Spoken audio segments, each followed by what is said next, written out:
Kodagu channel ವಾರ್ತೆಗಳ ಪ್ರಾಯೋಜಕರು Muliya Keshav Bhat and sons, ಚಿನ್ನಾಭರಣಗಳ ಬೃಹತ್ ಮಳಿಗೆ, ಮಡಿಕೇರಿ, ಗೋಣಿಕೊಪ್ಪ, ಪುತ್ತೂರು, ಬೆಳ್ತಂಗಡಿ, ಬೆಂಗಳೂರು. ಹೋಮ್ಸ್ಕೇಪ್ ಫರ್ನಿಚರ್ಸ್, ಕೊಡಗಿಗೆ ಸಮೀಪದ ವಿಶಾಲವಾದ ಮಳಿಗೆ, ಪಯ್ಯಾವೂರ್, ಕೇರಳ. ಶಾರದಾ ಜ್ಯುವೆಲರ್ಸ್, ಕೊಡಗಿನ ಸಾಂಪ್ರದಾಯಿಕ ಆಭರಣಗಳ ಬೃಹತ್ ಮಳಿಗೆ, Aras road, Mysuru. A to Z supermarket, Vishwamanava double road, Kuvempu Nagara, Mysuru. SLV Promax, corn mix and corn products, Kushalnagar. Prashanth furnitures, ನಿಮ್ಮ ಅಂದದ ಮನೆಗೆ ಚಂದದ ಪೀಠೋಪಕರಣಗಳ ಮಳಿಗೆ, industrial area, Madikeri. Fabins family restaurant, ಬೆಕಾಚಿ resto cafe, always cell tower, Kohinoor ರಸ್ತೆ, ಮಡಿಕೇರಿ. ಗಣತಿ ಶಿಕ್ಷಕರಿಗೆ ತಾಲೂಕು ಕ್ಷೇತ್ರ ಶಿಕ್ಷಣಾಧಿಕಾರಿ ಕೃಷ್ಣಪ್ಪ ಪ್ರಗತಿ ಕುಂಠಿತ ಆಗಿರುವ ಬಗ್ಗೆ ಸಮಜಾಯಿಷಿಕೆ ನೀಡುವಂತೆ 266 ಶಿಕ್ಷಕರಿಗೆ ನೋಟಿಸ್ ನೀಡಲಾಗಿದ್ದು, ಗಣತಿ ಶಿಕ್ಷಕರು ಗಣತಿ ಕಾರ್ಯ ಮಾಡದೆ ನೋಟಿಸ್ ಹಿಂಪಡೆಯುವಂತೆ ಒತ್ತಾಯಿಸಿ ಕ್ಷೇತ್ರ ಶಿಕ್ಷಣಾಧಿಕಾರಿಯವರ ಕಚೇರಿ ಮುಂದೆ ಭಾಗಿಯಾಗಿದ್ದರು. ಈ ಸಂದರ್ಭ ಸಮಸ್ಯೆ ಕುರಿತಂತೆ ಮಾತನಾಡಿದ ಪ್ರಾಥಮಿಕ ಶಾಲಾ ಶಿಕ್ಷಕರ ಜಿಲ್ಲಾ ಅಧ್ಯಕ್ಷ ಪ್ರಸನ್ನ KS, ರಾಜ್ಯದಲ್ಲಿ ಸಾಮಾಜಿಕ ಹಾಗೂ ಆರ್ಥಿಕ ಗಣತಿ ನಡೀತಾ ಇದೆ. ಇಲಾಖಾವಾರು ಕೊಡಗು ಜಿಲ್ಲೆ ಗಣತಿ ಸಮೀಕ್ಷೆಯಲ್ಲಿ ರಾಜ್ಯದಲ್ಲಿ 5ನೇ ಸ್ಥಾನ ಪಡೆದಿದ್ದು, 85% ಗುರಿ ಸಾಧನೆ ಮಾಡಿದ್ದೇವೆ. ನಮ್ಮ ಶಿಕ್ಷಕರು ಅತ್ಯಂತ ನಿಷ್ಠೆ ಮತ್ತು ಬದ್ಧತೆಯಿಂದ ಕೆಲಸ ಮಾಡ್ತಾ ಇದ್ದಾರೆ. ಅಲ್ಲದೆ ನಮ್ಮ ಜಿಲ್ಲೆ ಗುಡ್ಡಗಾಡು ಪ್ರದೇಶ ಮತ್ತು ಹಲವಾರು ಸಮಸ್ಯೆಗಳ ನಡುವೆಯೂ ನಾವು ಗಣತಿಯಲ್ಲಿ ಮುಂಚೂಣಿಯಲ್ಲಿದ್ದೇವೆ. ಇದಾಗಿಯೂ ಇಲಾಖೆಯ ಮೇಲಾಧಿಕಾರಿಗಳು ಗಣತಿದಾರರಿಗೆ ನೋಟಿಸ್ ನೀಡಿರುವುದು ಮಾನಸಿಕವಾಗಿ ತೀವ್ರ ನೋವುಂಟು ಮಾಡಿದೆ ಎಂದು ಹೇಳಿದರು.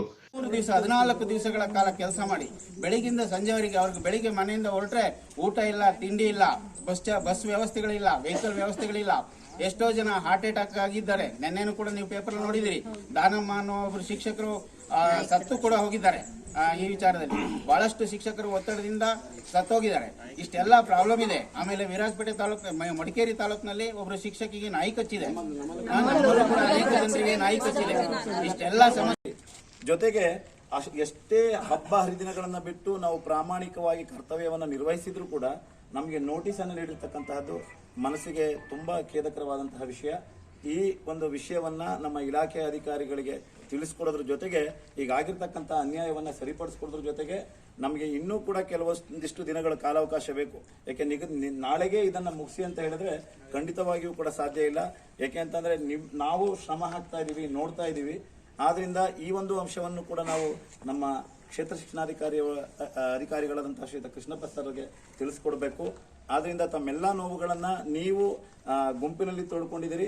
ಆ ನೋವನ್ನ ಇವತ್ತು ಪರಿಹಾರ ಮಾಡುವಂತಹ ನಿಟ್ಟಿನಲ್ಲಿ ನಾವು ಇಲ್ಲಿ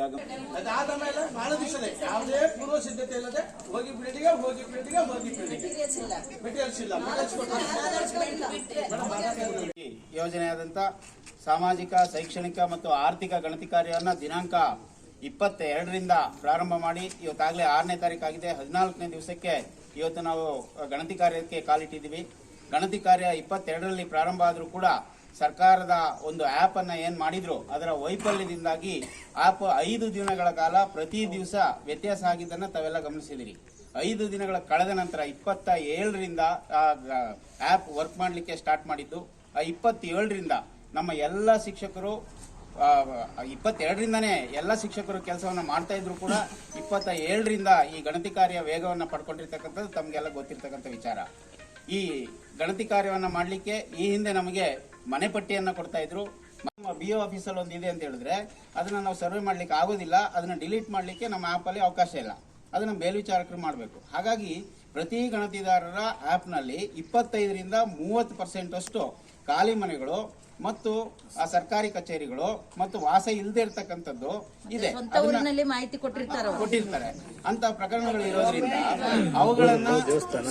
ಅವುಗಳನ್ನ ಈಗಾಗಲೇ ಅವರು ಪ್ರತಿದಿನ ಆ್ಯಪ್ ಅನ್ನು ಅಪ್ಡೇಟ್ ಮಾಡಿ ಈಗೇನು ಖಾಲಿ ಮನೆ ಅಂತ ಇದೆ ಅದನ್ನ ಮಾಹಿತಿ ಪಡ್ಕೊಂಡು ಅದನ್ನ ಡಿಲೀಟ್ ಮಾಡುವಂತ ಕೆಲಸವನ್ನ ಮಾಡಿದ್ರೆ ಇವತ್ತು ನಮ್ಮ ಜಿಲ್ಲೆಯ ಅಚೀವ್ಮೆಂಟ್ ಬಹಳ ಹೆಚ್ಚಾಗ್ತಾ ಇತ್ತು.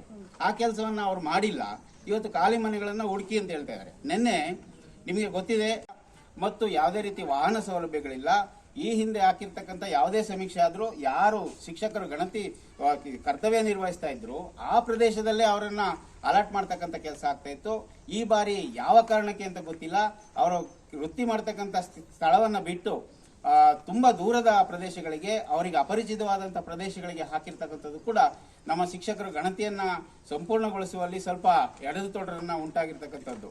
ಅದರ ಜೊತೆಗೆ ಈಗಾಗಲೇ ನಮ್ಮ ಶಿಕ್ಷಕರು 85% ಗಣತಿ ಕಾರ್ಯವನ್ನು ಪೂರ್ಣಗೊಳಿಸಿದ್ದಾರೆ. ತುಂಬ ಶಿಕ್ಷಕರು ಇವತ್ತು 30-35% ಶಿಕ್ಷಕರು ಇವತ್ತು ಗಣತಿ ಕಾರ್ಯವನ್ನು 100% ಮಾಡಿದ್ದಾರೆ. ಆದರೆ ಅವರಿಗೂ ಕೂಡ ಇವತ್ತು ಬ್ಯಾಲೆನ್ಸ್ ಇದೆ, ನಿಮ್ಮ ಟಾರ್ಗೆಟನ್ನು ಅಚೀವ್ ಆಗಿಲ್ಲ ಅಂತಕ್ಕಂಥದ್ದು ಆ್ಯಪ್ನಲ್ಲಿ ತೋರಿಸ್ತಾ ಇದೆ. ಇದಕ್ಕೆ ಕಾರಣ ಇಷ್ಟೇ, ಅಲ್ಲಿ ಸಾಕಷ್ಟು ಖಾಲಿ ಮನೆಗಳಿದೆ. ಆ ಖಾಲಿ ಮನೆಗಳನ್ನು ಗಣತಿದಾರರು ಡಿಲಿಟಿ ಸಂಖ್ಯೆಗಳನ್ನು RR ನಂಬರ್ಗೆ UHID ಸಂಖ್ಯೆಗಳನ್ನು ಅಂಟಿಸುವ ಮೂಲಕ, ಆ ಮೂಲಕ ನೀವು ಜಿಯೋ ಟ್ಯಾಗ್ ಮೂಲಕ ನೀವು ಗೂಗಲ್ ಮ್ಯಾಪ್ನಲ್ಲಿ ಹುಡ್ಕೊಂಡೋಗಿ ಗಣತಿಯನ್ನು ಮಾಡಬೇಕು ಅಂತೇಳಿ ಸರ್ಕಾರ ಆದೇಶವನ್ನು ಕೊಟ್ಟಿತ್ತು. ಆದರೆ ಆ ಆ್ಯಪ್ ಸರಿಯಾದ ರೀತಿಯಲ್ಲಿ ಕೆಲಸವನ್ನು ಮಾಡ್ತಾ ಇಲ್ಲ ಅನ್ನೋದನ್ನು ತಾವೆಲ್ಲ ಗಮನಿಸಿದ್ದೀರಿ. ಅದರ ಜೊತೆಗೆ ಈ UHIDಯನ್ನು ಅಂಟಿಸುವಾಗ ಈ ಸರ್ಕಾರಿ ಕಟ್ಟಡಗಳು, ಶೌಚಾಲಯಗಳು ಮತ್ತು ಒಂದು ಮನೆಗೆ 2 UHIDಗಳನ್ನು ಹಾಕ್ತಕ್ಕಂಥದ್ದು, ಒಂದು ಮನೆಗೆ 3-4 UHIDಗಳನ್ನು ಹಾಕ್ತಕ್ಕಂಥದ್ದು, ಹಾಗೂ RR ನಂಬರ್ ಇಲ್ಲದೆ ಇರತಕ್ಕಂಥದಕ್ಕೆ NA ಅಂತ ಹಾಕಿ ಅದಕ್ಕೆ UHID ಸಂಖ್ಯೆಗಳನ್ನು ಕೊಡ್ತಕ್ಕಂಥದ್ದು. ಈ ರೀತಿ ಕುಟುಂಬಗಳಿಗಿಂತ 25% ಹೆಚ್ಚು UHID ಸಂಖ್ಯೆಗಳನ್ನು ಇವತ್ತು ಮನೆಗಳಿಗೆ ಅಂಟಿಸಿ ಹೋಗಿದ್ದಾರೆ. ಆ 25 ಮನೆಗಳು ಇವತ್ತು ನಾವು ಎಲ್ಲ ಶಿಕ್ಷಕರು ಬೆಳಿಗ್ಗೆ ಬಳಿಕ ಆಗಮಿಸಿದ ಬಿಇಒ ಕೃಷ್ಣಪ್ಪ ಶಿಕ್ಷಕರನ್ನ ಮನವೊಲಿಸಿ ಗಣತಿಗೆ ಮುಂದಾಗುವಂತೆ ತಿಳಿಸಿದರು. ಇದಕ್ಕೆ ಒಪ್ಪದ ಗಣತಿದಾರರು ತಮ್ಮ ಸಮಸ್ಯೆಯಿಂದ ತಹಶೀಲ್ದಾರ್ ಅವರಿಗೆ ವ್ಯಕ್ತಪಡಿಸಬೇಕು. ಅವರು ಇಲ್ಲಿಗೆ ಆಗಮಿಸುವಂತೆ ಕೋರಿಕೊಂಡರು. ವಿಷಯ ತಿಳಿದ ತಹಶೀಲ್ದಾರ್ ಕೃಷ್ಣಮೂರ್ತಿ ಅವರು ಸ್ಥಳಕ್ಕೆ ಆಗಮಿಸಿದ್ರು. ಸಮಸ್ಯೆಗಳ ಬಗ್ಗೆ ಶಿಕ್ಷಕ ಶಾಂತಕುಮಾರ್ ತಿಳಿಯಪಡಿಸಿದರು. ಮೊದಲಿಗೆ ಗಣತಿ ಪ್ರದೇಶದಲ್ಲಿ ಹಲವು ಖಾಲಿ ಮನೆಗಳಿದ್ದು ಅವುಗಳಿಂದ ತಕ್ಷಣ ಆ್ಯಪ್ನಿಂದ ತೆಗೆದುಹಾಕಬೇಕು. ಬೇರೆ ಸಮೀಕ್ಷಾದಾರರು ಪೂರ್ಣಗೊಳಿಸಿರುವ UHID ಸಂಖ್ಯೆಗಳನ್ನು ಪ್ರತಾ ಮತ್ತು KSBC ಆ್ಯಪ್ನಿಂದ ತೆಗೆದುಹಾಕಬೇಕು. ರೇಷನ್ ಕಾರ್ಡ್, ಆಧಾರ್ ಕಾರ್ಡ್ ಇಲ್ಲದಿರುವ ಮನೆಗಳ UHIT ಸಂಖ್ಯೆಗಳಿಂದ ತೆಗೆದುಹಾಕಬೇಕು. ಹಲವು ಮೇಲ್ವಿಚಾರಕರು ಸೂಕ್ತವಾದ ಮಾರ್ಗದರ್ಶನ ನೀಡ್ತಾ ಇಲ್ಲ. ತಾಂತ್ರಿಕ ಸಿಬ್ಬಂದಿಯಿಂದ ಯಾವುದೇ ಸ್ಪಂದನೆ ಸಿಗ್ತಾ ಇಲ್ಲ. ಇನ್ನು ಮುಂತಾದ ಸಮಸ್ಯೆಗಳು ಪ್ರತಿನಿತ್ಯ ಕಾಡ್ತಾ ಇದ್ದು ಗಣತಿದಾರರು ತುಂಬಾ ತೊಂದರೆಯನ್ನ ಅನುಭವಿಸಿದ್ದೇವೆ ಎಂದರು. ಶಿಕ್ಷಕರು ಹೋಗಿ ಅವರವರ ಕ್ಷೇತ್ರದಲ್ಲಿ ಗಣತಿ ಮಾಡ್ತಾ ಇದ್ದಾರೆ, ಅವರಿಗೆ ಮನೆ ಸಿಗ್ತಾ ಇಲ್ಲ. ಆ್ಯಪ್ಗಳಲ್ಲಿ ಎಲ್ಲಿ ಹುಡುಕಿದ್ರು ಸಿಗ್ತಾ ಇಲ್ಲ. ಆ್ಯಪಲ್ಲಿ ಮನೆನೇ ಸಿಕ್ಕಿಲ್ಲ ಅಂದರೆ ಅವರು ಲಾಗಿನ್ ಆಗೋದು ಹೇಗೆ? ಈಗ ನಿಮಗೆ ನೆಟ್ ಇಲ್ಲ ಅಂತಂದರೆ ನೀವು ಹೇಗೆ ನೆಟ್ವರ್ಕಲ್ಲಿ ಕೆಲಸ ಮಾಡ್ಲಿಕ್ಕೆ ಆಗಲ್ವೋ, ಹಾಗೇನೆ ಆ್ಯಪಲ್ಲಿ ಮನೆಗಳು ಸಿಕ್ಕಿಲ್ಲ ಅಂದರೆ ಲಾಗಿನ್ ಆಗ್ಲಿಕ್ಕೆ ಸಾಧ್ಯ ಇಲ್ಲ. ಆ ಕಾರಣದಿಂದ ಅವರು ಲಾಗಿನ್ ಆಗಿರುವೆ ಹೊರತು ಯಾವುದೇ ರೀತಿ ನಿರ್ಲಕ್ಷ್ಯ ಅಲ್ಲ, ಮತ್ತೊಂದಲ್ಲ. ಇದನ್ನ ಗಮನಿಸದೇ ಇರತಕ್ಕಂಥ ಅಧಿಕಾರಿಗಳು ಯಾವ ಒಂದು ಮನೋವೃತ್ತಿಯನ್ನ ಇಟ್ಟುಕೊಂಡು ಈ ಕೆಲಸ ಮಾಡಿದರೆ ಗೊತ್ತಿಲ್ಲ.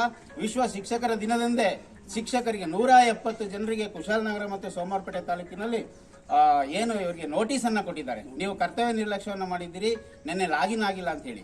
ವಾಸ್ತವಾಂಶವನ್ನು ಅರ್ಥ ಮಾಡ್ಕೊಳ್ಳದೆ ಈ ನೋಟಿಸ್ ಕೊಟ್ಟಿರೋದನ್ನ ನಾವು ತೀವ್ರವಾಗಿ ಸಂಘ ಖಂಡಿಸ್ತಾ ಇದೆ. ಇವತ್ತು ನಮ್ಮ ಶಿಕ್ಷಕರ ಸಮಸ್ಯೆಗಳು ಏನಿದೆ, UHIDಗಳನ್ನ ಡಿಲೀಟ್ ಮಾಡ್ತಕ್ಕಂಥದ್ದು, ಇವತ್ತು ಮೇಲ್ವಿಚಾರಕರು ಹೇಳ್ತಾರೆ ಖಾಲಿ ಮನೆಗಳನ್ನ ನೀವು ಬಂದು ತೋರಿಸ್ಕೊಡ್ಬೇಕು ಅಂತೇಳಿ. ಇಷ್ಟು ಒಂದಿನ ನಮ್ಗೆ ಟೈಮ್ ಸ್ಪೆಂಡ್ ಮಾಡಕ್ ಆಗ್ತಾ ಇಲ್ಲ. ಏನ್ ಮಾಡೋದು ನಾವು? ಎಲ್ಲಿ ಮನೆ ಸಿಕ್ಕಿದ್ರೆ ಮಾಡೋಣ, ಮನೆ ಸಿಕ್ಕಿದ್ರೆ ಮಾಡೋದಕ್ಕೆ ಯಾರ್ದು ಅಭ್ಯಂತರ ಇಲ್ಲ. ಮತ್ತೆ ಈ ನಮ್ಮ ಏನೋ ಗಣತಿ ಆಗಿದೆ ಲಿಸ್ಟ್, ಈಗ ಟೀಚರ್ಸ್ಗೆ ಒಂದು ಲಿಸ್ಟ್ ಶೇರ್ ಆಗಿದೆ, ಅವ್ರ ಆಪ್ ಅಲ್ಲಿ ಡಿಸ್ಪ್ಲೇ ಆಗ್ತಿರತಕ್ಕಂತ ರಿಮೂವ್ ಆಗ್ತಾ ಇಲ್ಲ. ಮತ್ತೆ ತುಂಬಾ ಗಣತಿದಾರರಿಗೆ ಗಣತಿ ಮುಗಿದ ತಕ್ಷಣ 50 ಸ್ಥಾನಕ್ಕೆ ಇಳಿದಿದ್ವಿ. ಯಾಕಂದರೆ ನಮ್ಮ ಶಿಕ್ಷಕರಿಗೆ ಅದು ಸಮಸ್ಯೆ ಇದೆ, ನನಗೆ ಗೊತ್ತುಂಟು.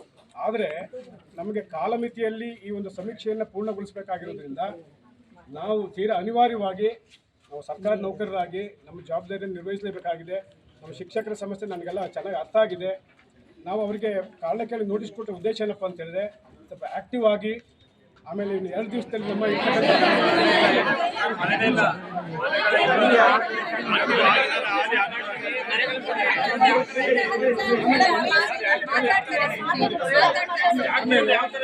ನಮಗೆ ಕೊಟ್ಟಂಥ ಟಾರ್ಗೆಟನ್ನು ಮುಗಿಸ್ಬೇಕಂತಕ್ಕಂಥ ಒಂದೇ ಒಂದು ಕಾರಣದಿಂದ ನಾವು ಕಾರಣಕ್ಕೆ ನೋಟಿಸ್ ಸರ್ವ್ ಮಾಡಿದ್ವಿ. ನಿಮ್ಮ ಸೇವೆಗೆ ನಾವು ಅಭಾರಿಯಾಗಿದ್ದೀವಿ. ದಯಮಾಡಿ ಜನಪ್ರತಿನಿಧಿ ಕಾಯ್ದೆ ಜಾರಿಯಲ್ಲಿದೆ, ನಾವು ಈ ಥರ ಸ್ಟ್ರೈಕ್ ಮಾಡ್ತಕ್ಕಂಥದ್ದು ತರವಲ್ಲ. ತಾವು ದಯಮಾಡಿ ನೀವು ನಿಮ್ಮ ಸಮೀಕ್ಷೆ ಕಾರ್ಯವನ್ನು ಇವತ್ತು ನಾಳೆ ಮುಗಿಸ್ಬೇಕಂತ ನಾನು ಒಂದು ರಿಕ್ವೆಸ್ಟ್. ನಾನು ಇವತ್ತು ಯಾವ್ಯಾವ್ದು ಸಂಬಂಧ ಪಡೆದವರು ಔಟ್ಸೋರ್ಸ್ ಅವರು ನಮ್ಮ ಟೀಚರ್ ಮೇಲೆ ದಬ್ಬಾಳಿಕೆ ಮಾಡ್ತಾರೆ, ಔಟ್ಸೋರ್ಸ್ ಅವರು. ಆದರೂ ಇದೆಲ್ಲವನ್ನ ಸಹಿಸಿದ್ವಿ ಅಂತಂದರೆ ಬಿಕಾಸ್ ಆಫ್ ನಮ್ಮ ಇಲಾಖೆಯ ಒಂದು ಮರ್ಯಾದೆ ಹೋಗಬಾರ್ದು. ನಮಗೆ ಶಿಕ್ಷಕರು ವ್ಯಾದ ಟೀಚರ್ ನಮಗೆ ಏನು ಗೌರವ ಇದೆ ಅದನ್ನು ಕಾಪಾಡ್ಕೋಬೇಕು ಅನ್ನೋದು. ಆದರೆ ಈ ಒಂದು ಸಮೀಕ್ಷೆನಲ್ಲಿ ನಾವು ಅನುಭವಿಸಿದಂಥ ನೋವು ಎಂತೆಂಥ ದೊಡ್ಡ ಮಟ್ಟದ ಜನಗಣತಿ ಮಾಡುವಾಗಲಾಗಲಿಲ್ಲ, ಬೇರೆ ಬೇರೆ ಮಕ್ಕಳ ಸಮೀಕ್ಷೆ ಮಾಡಿದಾಗ ಅದಾಗಲಿಲ್ಲ. ಈಗ ಎಲ್ಲರೂ ಜಾಗೃತರಾಗಿದ್ದಾರೆ. ಹೋದಾಗ ನಮ್ಮ ಫೋಟೋ ತಗೊಳ್ತಾರೆ, ವಿಡಿಯೋ ಮಾಡ್ಕೊಳ್ತಾರೆ, ಅವಹೇಳನ ಮಾಡ್ತಾರೆ. ನೆನ್ನೆ ನಮ್ಮ ಉಪಾಧ್ಯಕ್ಷರು ಸೌಭಾಗ್ಯ ಮೇಡಮ್ ಒಂದು ಕಡೆ ಹೋಗ್ತಾರೆ, ಭಾಳಷ್ಟು ವಾದ ಆಗುತ್ತೆ. ಇವೆಲ್ಲವೂ ನಮ್ಮ ಇಲಾಖೆ ಯಾಕೆ ನಮ್ಮ ಹಿರಿಯ ಅಧಿಕಾರಿಗಳಿಗೆ ಹೇಳೋದಿಲ್ಲ? ಇಲಾಖೆಗೆ ಗೊತ್ತಿಲ್ವಾ? ಆಯಾಯ ಭಾಗದ ಕ್ಲಸ್ಟರ್ನ CRPಗಳಿಗೆ ಗೊತ್ತಿಲ್ವಾ? ಆ ಕ್ಲಸ್ಟರ್ ವ್ಯಾಪ್ತಿಗೆ ಒಳಪಡತಕ್ಕಂಥ ಮತ್ತೆ ಸರ್ ಅದರಲ್ಲಿರ್ಲಿ ನನಗೆ ಬೆಳಿಗ್ಗೆದ್ದು ಎಕ್ಸ್ಪೀರಿಯನ್ಸ್ ನಾನು ವಿಡಿಯೋ ಮಾಡಿದ್ದೆ. ಸಂಜೆ ನಾನು ಮುಗಿಸಿ 6:15 ನಾನು ಕೆನರಾ ಬ್ಯಾಂಕಿಂದ ಬರುವಾಗ ಇನ್ನೊಂದು ಎಕ್ಸ್ಪೀರಿಯನ್ಸ್ ಆಯ್ತು. ಒಂದು ಜನ ಕರೆದ್ರು ನನ್ನನ್ನ, ಏನಂತ ಹೇಳಿ, ಮೇಡಮ್ ನಮ್ಮ ಮನೆ ಗಣತಿ ಆಗಿಲ್ಲ ಬನ್ನಿ ಅಂತ. ನಾನು ನನ್ನ UHID ಇರ್ಬೋದು ಅಂತೇಳಿ ನಾನು ಆ ಮನೆಗೆ ಹೋದೆ. ನೋಡಿದ್ರೆ ಇದು ನನ್ನ UHID ಅಲ್ಲ ಸರ್, ಇದು ನನ್ನ UHID ವ್ಯಾಪ್ತಿಗೆ ಬರೋದಿಲ್ಲ, ಬೇರೆ ಟೀಚರ್ ಬಂದ್ರೆ ಮಾಡ್ತಾರೆ ಅಂತ ನಾನು ಹೇಳಿದೆ. ಆಗ ಮನುಷ್ಯ ಒಂದು ಮಾತು ಹೇಳಿದ್ರು, ನಿಮ್ಗೆ ಒಂದು ಮನೆ ಮಾಡಿದ್ರೆ ಈಗ ನನ್ನ ಮನೆ ನೀವು ಮಾಡಿದ್ರೆ ನಿಮ್ಗೆ 100 ರೂಪಾಯಿ ಸಿಗುತ್ತಲ್ಲ ಅಂತ ಹೇಳಿ. 100 ರೂಪಾಯಿಗೋಸ್ಕರ ನಾವು ಕೆಲಸ ಮಾಡ್ತಾ ಇಲ್ಲ. ಸರ್ಕಾರ ನಮ್ಗೆ ಕೈ ತುಂಬಾ ನಾವು ಮಾಡೋ ಕೆಲಸಕ್ಕೆ ಸಂಬಳ ಕೊಡ್ತಾ ಉಂಟು. ಅಂದ್ರೆ ಇದು ಸರ್ಕಾರಿ ಕೆಲಸ ನಾವು ಮಾಡಬೇಕು, ಅದು ನಮ್ಮ ಒಂದು ಸಾಮಾಜಿಕ ಒಂದು ಬದ್ಧತೆ ಅಂತ ಹೇಳಿ ನಾವೆಲ್ಲರೂ ಕೆಲಸವನ್ನ ಮಾಡ್ತಿರೋದು. ಯಾರೇ ಆಗ್ಲಿ, ಈಗ ಎಲ್ಲರೂ ಏನಾಗಿದೆ ಅಂದ್ರೆ ಒಂದು ಸೋಷಿಯಲ್ ಮೀಡಿಯಾದಲ್ಲಿ ಒಂದು ಮನೆಗೆ 100 ರೂಪಾಯಿ ಕೊಡ್ತಾರೆ, ಟೀಚರ್ಸ್ ಫೀಸ್ ಕೊಡ್ತಾರೆ ಅನ್ನೋದೊಂದು ಮೀಡಿಯಾದಲ್ಲಿ ಒಂದು ಅಪಪ್ರಚಾರ ಆಗ್ಬಿಟ್ಟಿದೆ ಇದು. ಹಾಗೆ ಅವರು ಕರೆದು ಕೇಳುವಾಗ ನಾನು ಇದೇ ಶಿವಪ್ಪ ಗುರ್ಗಿ ಸರ್ ಇದ್ದಾರೆ ಸರ್, ಅವ್ರ ಮನೆಗೆ ಹೋದಾಗ ನಾನು ಬೆಳಿಗ್ಗೆ 9 ಗಂಟೆಗೆ ನಾನು ಅವ್ರ ಮನೇಲಿ ಇದ್ದೀನಿ. ಆ ಮನೆನ ಮುಗಿಸಿ ಇನ್ನೊಂದು ಮನೆಗೆ ಬರುವಾಗ ಒಂದು ಮನುಷ್ಯ, ನಾನು ಒಬ್ಳೆ ಹೋಗಿರೋದು ಗಣತಿಗೆ, ಏನಾದ್ರೂ ಹೆಚ್ಚು ಕಮ್ಮಿ ಆಗಿದ್ದಿದ್ರೆ, ನನ್ನ ಜೀವ ಕೆಪಾಯ ಆಗಿದ್ದಿದ್ರೆ ಈಗ ನನ್ನನ್ನ ನಮ್ಮ ಮನೆಯ ಪರಿಸ್ಥಿತಿ ಏನಾಗ್ತಿತ್ತು, ಅಥವಾ ಎಲ್ಲ ನಮ್ಮ ಇದೇ ತರ ಅನುಭವ ಬೇರೆಯವ್ರಿಗೆ ಆಗಿದೆ.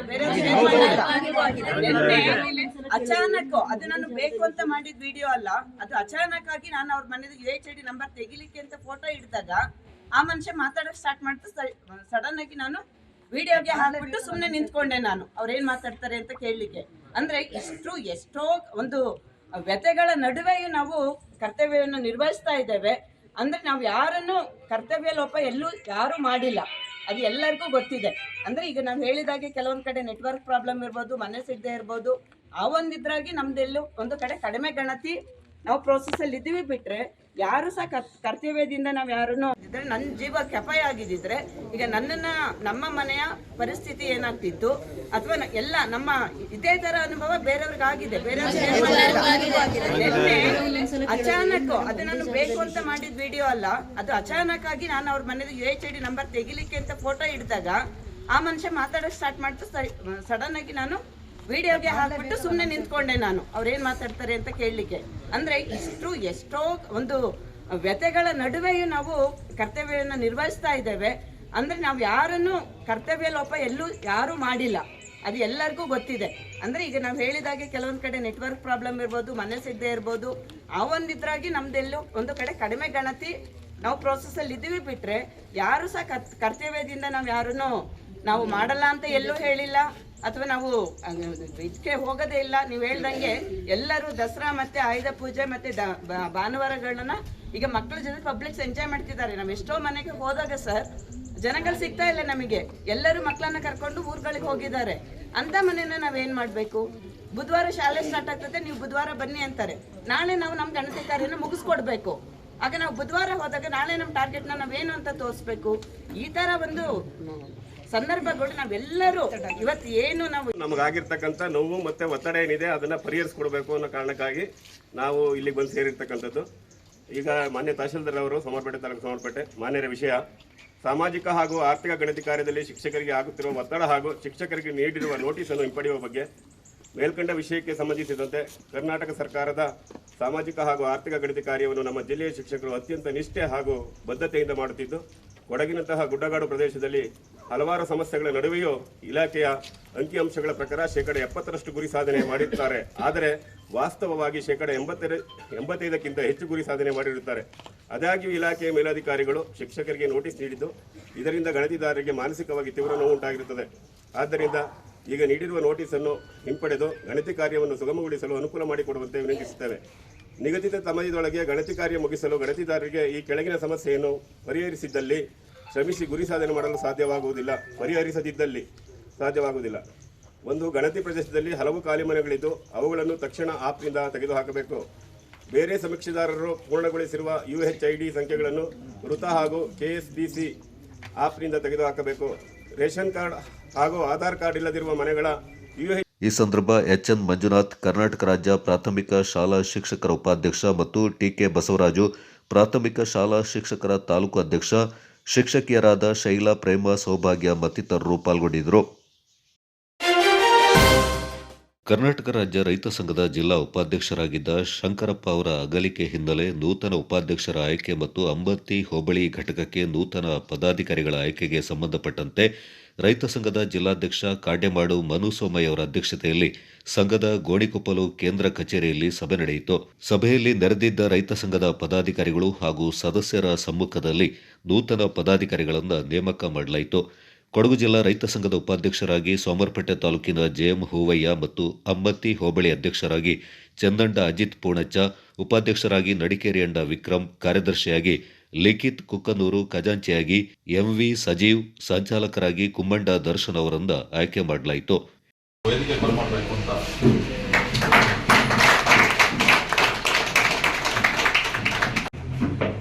ಸೆಕ್ರೆಟರಿ ಕುಕ್ನೂರು ಲಿಖಿತ್, ಕಾರ್ಯದರ್ಶಿ ಅವರು ಹಾಗೂ ಖಜಾಂಚಿಯಾಗಿ ಎಂವಿ ಸಜೀವ, ಕುಮ್ಮಂಡ ದರ್ಶನ್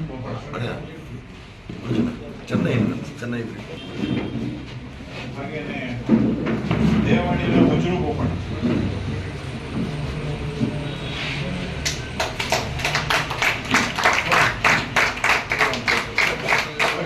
ಈ ಸಂದರ್ಭ ರೈತರನ್ನ ಕಾಡ್ತಾ ಇರುವ ವನ್ಯಪ್ರಾಣಿಗಳ ಹಾವಳಿ, ಕಂದಾಯ ಇಲಾಖೆ ಹಾಗೂ ಸರ್ವೆ ಇಲಾಖೆ ಹಾಗೂ ಬೆಳೆ ಪರಿಹಾರ ಇನ್ನಿತರ ಸಮಸ್ಯೆಗಳ ಕುರಿತು ಚರ್ಚೆ ಮಾಡಿ ಮುಂದಿನ ದಿನಗಳಲ್ಲಿ ಸರ್ಕಾರದ ಗಮನ ಸೆಳೆದು ರೈತರು ಎದುರಿಸ್ತಾ ಇರುವ ಸಮಸ್ಯೆಗಳಿಗೆ ಪರಿಹಾರ ಕಂಡುಕೊಳ್ಳುವಂತೆ ತೀರ್ಮಾನಿಸಲಾಯಿತು. ಹೂವಯ್ಯ ಮಾಸ್ಟರ್ ಸೋಮವಾರಪೇಟೆ ತಾಲೂಕಿನ ಹೂವಯ್ಯ ಮಾಸ್ಟರ್ ಉಪಾಧ್ಯಕ್ಷರಾಗಿ ಇವತ್ತು ಈ ಸಭೆಯು ತೀರ್ಮಾನ ಕೈಗೊಂಡು ಹಾಗೆಯೇ ಅವರ ಉಪಾಧ್ಯಕ್ಷ ಸ್ಥಾನಕ್ಕೆ ನಾವು ಹೂವಯ್ಯನವ್ರನ್ನ ತುಂಬಿದ್ದೀವಿ. ಒಳ್ಳೆಯ ಒಂದು ವ್ಯಕ್ತಿತ್ವ ಇರುವಂಥ ಜನ, ಒಳ್ಳೆಯ ನಾಯಕತ್ವ ಇರುವಂಥದ್ದು. ಖಂಡಿತವಾಗಿ ಅವರು ಒಂದು ಒಳ್ಳೆಯ ರೀತಿಯಲ್ಲಿ ಸಂಘಟನೆಯನ್ನು ಮುನ್ನಡೆಸ್ತಾರೆ ಅಂತ ಹೇಳುವಂಥ ಭರವಸೆ ಇದೆ. ಸಭೆಯಲ್ಲಿ ರೈತ ಸಂಘದ ಪ್ರಧಾನ ಕಾರ್ಯದರ್ಶಿ ಚಟ್ರುಮಾಡ ಬೋಪಯ್ಯ, ಖಜಾಂಚಿ ಸಬಿತಾ ಭೀಮಯ್ಯ, ಪ್ರಧಾನ ಸಂಚಾಲಕ ಸುಭಾಷ್ ಸುಬ್ಬಯ್ಯ, ಕಾರ್ಯದರ್ಶಿ ಅಜ್ಜಮಾಡ ಚಂಗಪ್ಪ, ವಿರಾಜಪೇಟೆ ತಾಲೂಕು ಅಧ್ಯಕ್ಷ ಬಾಚಮಾಡ ಭವಿಕುಮಾರ್, ಬಾಯಮುಡಿ ಘಟಕದ ಅಧ್ಯಕ್ಷ ಪುಚ್ಚಿಮಾಡ ರಾಯ್ ಮಾದಪ್ಪ, ಪೊನ್ನಂಪೇಟೆ ತಾಲೂಕು ಅಧ್ಯಕ್ಷ ಆಲೆಮಾಡ ಮಂಜುನಾಥ್, ಶ್ರೀಮಂಗಲ ಹೋಬಳಿ ಅಧ್ಯಕ್ಷ ಕಂಬ ಕಾರ್ಯಪ್ಪ, ರೈತ ಸಂಘದ ವಿವಿಧ ತಾಲೂಕಿನ ಅಧ್ಯಕ್ಷರು ಹಾಗೂ ಪದಾಧಿಕಾರಿಗಳು ಪಾಲ್ಗೊಂಡಿದ್ದರು. ಕೊಡಗು ಚಾನಲ್ ನ್ಯೂಸ್, ಚಂಪಾ ಗಗನ, ಪೊನ್ನಂಪೇಟೆ. ಪೋಷಕರು ತಮ್ಮ ಮಕ್ಕಳಿಗೆ ಮೊಬೈಲ್ ನೀಡಿ ಹಲವು ಸಂಕಷ್ಟಕ್ಕೀಡಾದ ಘಟನೆಯನ್ನ ಆಗಾಗ ಕೇಳ್ತಾ ಇರ್ತೇವೆ. ಕೆಲವೊಮ್ಮೆ ಪೋಷಕರ ಮೊಬೈಲ್ನಿಂದ ಬೇರೆಯವರಿಗೆ ಅಶ್ಲೀಲ ಸಂದೇಶಗಳು ರವಾನೆಯಾಗುವುದು ಸೇರಿದಂತೆ ಹಲವು ಸೂಕ್ಷ್ಮ ವಿಷಯಗಳಿಗೆ ಕಾಮೆಂಟ್ ಮಾಡುವ ಮೂಲಕ ಕಾನೂನಿನ ಸುಳಿಯಲ್ಲಿ ಸಿಕ್ಕಿ ಹಾಕಿಕೊಂಡ ಘಟನೆಗಳು ಆಗಾಗ್ಗೆ ನಡೀತಾ ಇವೆ. ಇದೀಗ ಮಡಿಕೇರಿಯಲ್ಲಿ ಮಕ್ಕಳಿಗೆ ಮೊಬೈಲ್ ನೀಡಿದ ತಪ್ಪಿಗೆ ಪೋಷಕರು ಲಕ್ಷಗಟ್ಟಲೆ ಹಣ ಕಳೆದುಕೊಂಡ ಘಟನೆಯೊಂದು ಬೆಳಕಿಗೆ ಬಂದಿದೆ. ಮಡಿಕೇರಿಯ ಪ್ರತಿಷ್ಠಿತ ಶಾಲೆಯೊಂದರಲ್ಲಿ ವಿದ್ಯಾಭ್ಯಾಸ ಮಾಡ್ತಾ ಇರುವ 3 ವಿದ್ಯಾರ್ಥಿಗಳು ತಮ್ಮ ಪೋಷಕರ ಮೊಬೈಲನ್ನು ಬಳಸಿ ಫ್ರೀ ಫೈರ್ ಆನ್ಲೈನ್ ಗೇಮ್ ಆಡಿದ ಪರಿಣಾಮ ಪೋಷಕರ ಖಾತೆಯಿಂದ ಸುಮಾರು 1.5 ಲಕ್ಷಕ್ಕೂ ಅಧಿಕ ಹಣ ಆನ್ಲೈನ್ ಕದಿಮರ ಪಾಲಾಗಿದೆ. ಓರ್ವ ವಿದ್ಯಾರ್ಥಿಯ ತಾಯಿ ತನ್ನ ಖಾತೆಯಿಂದ ಅಪರಿಚಿತ ಖಾತೆಗೆ ಹಣ ವರ್ಗಾವಣೆಯಾಗಿರುವುದನ್ನು ಗಮನಿಸಿ ಮಡಿಕೇರಿಯ ಸೈಬರ್ ಕ್ರೈಂ ಪೊಲೀಸರ ಗಮನಕ್ಕೆ ತಂದಿದ್ದು ಪ್ರಕರಣ ಬೆಳಕಿಗೆ ಬಂದಿದೆ. ಈ ಕುರಿತು ಮಡಿಕೇರಿಯ ಸೈಬರ್ ಕ್ರೈಂ ಪೊಲೀಸರು ವಿದ್ಯಾರ್ಥಿಗಳ ವಿಚಾರಣೆ ನಡೆಸಿ ತನಿಖೆ ಕೈಗೊಂಡಿದ್ದಾರೆ. ತಮ್ಮ ಚಾಕಚಕ್ಯತೆಯಿಂದ ಕ್ಷಣ ಮಾತ್ರದಲ್ಲಿ ಬಹುತೇಕರ ಬ್ಯಾಂಕ್ ಖಾತೆಗೆ ಕನ್ನ ಹಾಕಿ ಕೋಟಿ ಲೂಟಿ ಮಾಡುವ ಸೈಬರ್ ಕಳ್ಳರು ಹೆಚ್ಚುತ್ತಿರುವ ಈ ಸಂದರ್ಭದಲ್ಲಿ ಸ್ವಲ್ಪವೂ ಯೋಚಿಸದೆ ಬ್ಯಾಂಕ್ಗಳು ಹಾಗೂ ಪೊಲೀಸ್ ಇಲಾಖೆಯು ಆಗಾಗ್ಗೆ ನೀಡುವ ಎಚ್ಚರಿಕೆಯನ್ನು ಪರಿಗಣಿಸದೆ ಕೇಳಿದ ಕೂಡಲೇ ಮಕ್ಕಳ ಕೈಗೆ ಮೊಬೈಲ್ ನೀಡುವ ಪೋಷಕರಿಗೆ ಇದೊಂದು ಎಚ್ಚರಿಕೆಯ ಪಾಠವಾಗಿದೆ. ಜಿಲ್ಲೆಯಲ್ಲೂ ಬಹಳಷ್ಟು ಮಂದಿ ಸೈಬರ್ ವಂಚಕರ ಬಲೆಯಲ್ಲಿ ಸಿಲುಕಿ ಕೋಟಿಗಟ್ಟಲೆ ಹಣ ಕಳೆದುಕೊಂಡ ನಿದರ್ಶನಗಳಿವೆ. ಯಾರೇ ಆಗಲಿ ಇನ್ನಾದರೂ ಅಪರಿಚಿತ ಸಂದೇಶಗಳನ್ನು ಕ್ಲಿಕ್ ಮಾಡೋದು, ಅಪರಿಚಿತ ಕರೆಗಳನ್ನು ಸ್ವೀಕಾರ ಮಾಡಿ ನಮ್ಮ ಗೌಪ್ಯ ಮಾಹಿತಿ ನೀಡೋದು ಅಥವಾ ಏಕಾಏಕಿ ಹೆಚ್ಚಿನ ಹಣ ಸಂಪಾದನೆ ಮಾಡುವ ಉದ್ದೇಶದಿಂದ ನಕಲಿ ಆ್ಯಪ್ ಮೂಲಕ ಹಣ ಹೂಡಿಕೆ ಮಾಡಿ ಕೈ ಸುಟ್ಟುಕೊಳ್ಳುವಂತಹ ಸಾಹಸಕ್ಕೆ ಕೈ ಹಾಕದಿರುವುದು ಒಳಿತು. ಶವವನ್ನು ಸಾಗಿಸಲು ಸೈ, ಪ್ರಾಣವನ್ನು ಉಳಿಸಲು ಸೈ. ಇದು ವಿರಾಜಪೇಟೆ ಆಂಬ್ಯುಲೆನ್ಸ್ ಚಾಲಕ, ವಿರಾಜಪೇಟೆ ಪಂಜರಪೇಟೆ ನಿವಾಸಿಯಾದ ಶಿಜಯ್ ಅವರ ಕೆಲವು ಸಾಧನೆಗಳಾಗಿವೆ. ಇವರೇ ನಿಜವಾದ ಹೀರೋ ಆಗಿದ್ದಾರೆ. ಜಿಲ್ಲಾಡಳಿತ ಇಂತಹ ವ್ಯಕ್ತಿಗಳನ್ನು ಗುರುತಿಸಿ ಮುಂದಿನ ದಿನಗಳಲ್ಲಿ ಸನ್ಮಾನ ಮಾಡಬೇಕಿದೆ.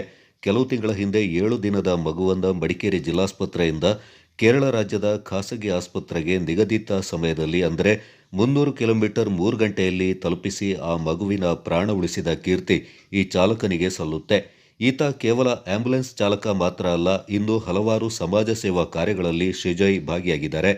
ಇದೇ ಜುಲೈ ತಿಂಗಳಲ್ಲಿ ಬೇತ್ರಿಯ ಕಾವೇರಿ ಹೊಳೆಯಲ್ಲಿ ರುಂಡವಿಲ್ಲದ ಪುರುಷನ ಮೃತದೇಹ ತೇಲಿಕೊಂಡು ಬಂದಿತ್ತು. ಆ ದೇಹ ಸುಮಾರು 15 ದಿನಗಳ ಹಿಂದೆ ಮೃತಪಟ್ಟು ನೀರಿನಲ್ಲಿ ಮುಳುಗಿ ಕೊಳೆತು ಹೋಗಿತ್ತು.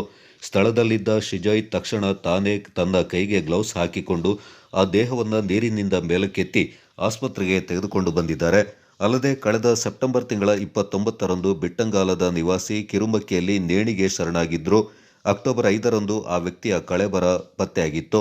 8 ದಿನಗಳ ಕಾಲ ಕೊಳೆತ ಶವವನ್ನು ಕೂಡ ತನ್ನ ಕೈಯಿಂದ ಎತ್ತಿಕೊಂಡು ಆಸ್ಪತ್ರೆಗೆ ಸಾಗಿಸುವ ಕಾರ್ಯವನ್ನು ಶ್ರೀಜಯ್ ಮಾಡಿದ್ದಾರೆ. ಪೌರ ಕಾರ್ಮಿಕರು ಕೂಡ ಶವವನ್ನು ಮುಟ್ಟಲು ಹಿಂದೆ ಮುಂದೆ ನೋಡ್ತಾ ಇದ್ದ ಸಮಯದಲ್ಲಿ ತಾನೇ ಮುಂದೆ ಬಂದು ಶವವನ್ನು ಸಾಗಿಸುವಾಗ ಪೊಲೀಸರೇ 1 ಕ್ಷಣಗಳ ಕಾಲ ಅಚ್ಚರಿಗೊಂಡ್ರು. ಕಾರಣ ಆ ದೇಹ ಸಂಪೂರ್ಣವಾಗಿ ಹುಳು ತಿಂದ ಸ್ಥಿತಿಯಲ್ಲಿತ್ತು. ಹೀಗೆ ಈ ರೀತಿಯ ಹಲವಾರು ಸಮಾಜಮುಖಿ ಕಾರ್ಯಗಳನ್ನು ನಿರ್ವಹಿಸುವ ಶ್ರೀಜಯ್ ಅವರನ್ನು ಜಿಲ್ಲಾಡಳಿತ ಗುರುತಿಸಲ್ಪಡುವ ಕೆಲಸ ಮಾಡಬೇಕಿದೆ. ಶ್ರೀಜಯ್ ತನಗೆ ತನ್ನ ವಾಹನದ ಬಾಡಿಗೆ ಸಿಕ್ಕರೆ ಸಾಕು ಎಂದಿದ್ರೆ ಪೌರ ಕಾರ್ಮಿಕರು ಅಸಹ್ಯ ಪಡುವ ಕಾರ್ಯಗಳನ್ನು ಯಾರೂ ಗಮನಿಸದೇ ಇದ್ದಲ್ಲಿ ಅಲ್ಲಿನ ಪರಿಸ್ಥಿತಿ ಹೇಗಿರುತ್ತಿತ್ತು ಎಂದು ಊಹಿಸಬೇಕಾಗಿದೆ. ಯಾವುದೇ ಮುಲಾಜಿಲ್ಲದೆ ಕೆಲಸ ನಿರ್ವಹಿಸುವ ಶ್ರೀಜಯ್ ಈ ಕಾಲಘಟ್ಟದ ನೈಜ ಹೀರೋ ಆಗಿದ್ದಾರೆ. ಮಾದಾಪುರದ ಶ್ರೀಮತಿ ಡಿ ಚೆನ್ನಮ್ಮ ಜೂನಿಯರ್ ಕಾಲೇಜಿನ 10ನೇ ತರಗತಿಯ 1990-91ನೇ ಬ್ಯಾಚಿನ ಹಳೆ ವಿದ್ಯಾರ್ಥಿಗಳ ಸ್ನೇಹ ಸಮ್ಮಿಲನ ಕಾರ್ಯಕ್ರಮ ಗುಡ್ಡೆಹೊಸೂರು ಖಾಸಗಿ ರೆಸಾರ್ಟ್ ಸಭಾಂಗಣದಲ್ಲಿ ಹಮ್ಮಿಕೊಳ್ಳಲಾಗಿತ್ತು. ಕಾಲೇಜಿನ ನಿವೃತ್ತ ಅಧ್ಯಾಪಕ ಬಿಸಿ ಶಂಕರಯ್ಯ ಕಾರ್ಯಕ್ರಮ ಉದ್ಘಾಟಿಸಿದರು. 3 ದಶಕದ ನಂತರ ಒಂದೆಡೆ ಒಗ್ಗೂಡಿದ ಹಳೆಯ ಸ್ನೇಹಿತರೆಲ್ಲರೂ ಸಾಂಸ್ಕೃತಿಕ ಮತ್ತು ಸ್ಪರ್ಧಾ ಚಟುವಟಿಕೆಗಳಲ್ಲಿ ತಮ್ಮನ್ನು ತೊಡಗಿಸಿಕೊಂಡು ನಕ್ಕು ನಲಿದ್ರು. 50ರ ಪ್ರಾಯ ದಾಟಿರುವ 45 ಮಂದಿ ಸ್ನೇಹಿತರ ಬಳಗ ಬೆಳಗಿನಿಂದ ಸಂಜೆವರೆಗೆ ತಮ್ಮ ಹಳೆ ನೆನಪುಗಳನ್ನು ಮೆಲುಕು ಹಾಕಿ ಬದುಕಿನ ಸುಖ ದುಃಖಗಳನ್ನು ಹಂಚಿಕೊಂಡು ಸಮ್ಮೇಳನ ದಿನವನ್ನು ಮತ್ತಷ್ಟು ಅವಿಸ್ಮರಣೀಯವಾಗಿಸಿದ್ರು. ನನಗೆ ಮಾತೇ ಬರ್ತಾ ಇಲ್ಲ, ಎಲ್ಲಾನು ನೋಡಿ ಅಷ್ಟು ಖುಷಿ ಆಗ್ತಾ ಇದೆ. ಅದಕ್ಕೆ ಹೇಳಿದ್ರೆ ಹೀಗೆ 100 ಇಯರ್ಸ್ವರೆಗೂ ಮುಂದುವರೆಯಲಿ ನಮ್ಮ ಈ ಫ್ರೆಂಡ್ಶಿಪ್ ಅಂತ ದೇವರ ಆಶೀರ್ವಾದ ಇರಲಿ ಅಂತ ಹೇಳ್ತೀವಿ.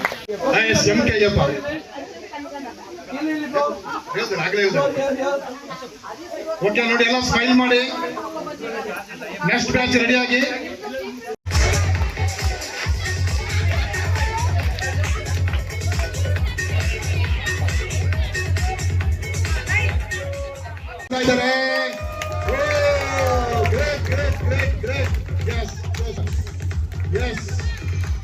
ನಮ್ಮ ಮೇಸ್ಟ್ರಾದ ಉನ್ನಿಕೃಷ್ಣನ್ ಅವರು, ಲತೀಫ್ ಅವರು, ಶಶಿಧರ್ ಸಪೋರ್ಟ್ ಮಾಡಿ.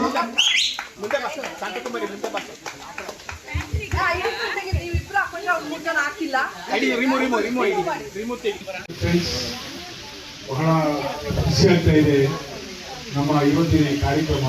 ಈ ಕಾರ್ಯಕ್ರಮವನ್ನು ಮಾಡಲಿಕ್ಕೆ ಬಹಳಷ್ಟು ಶ್ರಮ ಲೂಯಿಸ್ ಮತ್ತು ಅಡ್ಮಿನ್ ಮಾಡಿದ್ದಾರೆ. ಅಷ್ಟು ಸುಲಭ ಮಾತಲ್ಲ. ಈಗಾಗಲೇ ಕವಿತಾ ಮತ್ತು ಸುಜಾತ ಹೇಳಿದಾಗೆ ಎಲ್ಲಿ ಪ್ರೀತಿ ಮತ್ತು ನಮ್ಮ ಮೇಲೆ ಒಂಥರ ಖುಷಿ ಇರ್ತದೆ, ಅಲ್ಲಿ ನಮ್ಮ 100 ವರ್ಷ ಅಲ್ಲ 110 ವರ್ಷ ನಾವು ಹೋಗ್ಲಿಕ್ಕೆ ಸಾಧ್ಯ. ಅಂತ ಒಂದು ಕಾರ್ಯಕ್ರಮ ಇವತ್ತು ನಾವು ಮಾಡಬೇಕು. ನಾವೆಲ್ಲ ಖುಷಿಯಾಗಿರ್ಬೇಕು. 35 ವರ್ಷಗಳ ಹಿಂದೆ ನಾವು ಹೇಗಿದ್ದ ಮಕ್ಕಳಾಗಿದ್ದೆವು, ಇವತ್ತು ನಾವು ನಮ್ಮ ಲೈಫ್ನಲ್ಲಿ ಎಲ್ಲರೂ ಆಲ್ಮೋಸ್ಟ್ ಸೆಟ್ಲ್ ಆಗಿದ್ದಾರೆ. ಆ ಖುಷಿಯಲ್ಲಿ ಎಲ್ಲ ಪ್ರೀತಿಯನ್ನು ಹಂಚಿಕೊಂಡು ಖುಷಿಯಲ್ಲಿ ನಮ್ಮ ಜೀವನ ಇನ್ನಷ್ಟು ಸತಾಯಿಸಿಗಳು ನಾವು ಆಗಬೇಕು ಎಲ್ಲರೂ. ಆ ರೀತಿಯಲ್ಲಿ ನಮಗೊಂದು ವೇದಿಕೆಯನ್ನು ಒಳ್ಳೆ ರೀತಿಯಲ್ಲಿ ಕಲ್ಪಿಸಿಕೊಟ್ಟಿದ್ದಾರೆ. ಬಹಳಷ್ಟು ಕಾರ್ಯಕ್ರಮ ಇದೆ.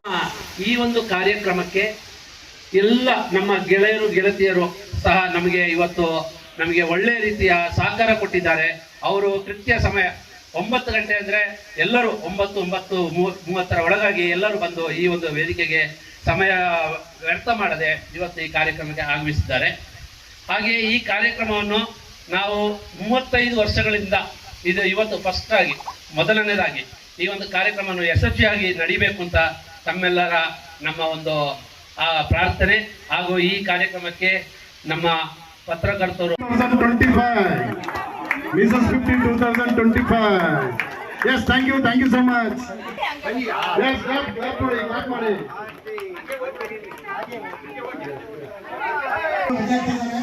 ಉಪಯುಕ್ತ ಪಟ್ಟಿ ಎಲ್ಲ ಪ್ರಾರಂಭ ಮಾಡಿ ರೆಡಿ ಆಗ್ತಾ ಇದ್ದಾರೆ. ಓಕೆ, ನಮ್ಮ ಬಾಯ್ಸ್ ಎಲ್ಲ ನೆಕ್ಸ್ಟ್ ರೆಡಿ ಆಗಿ.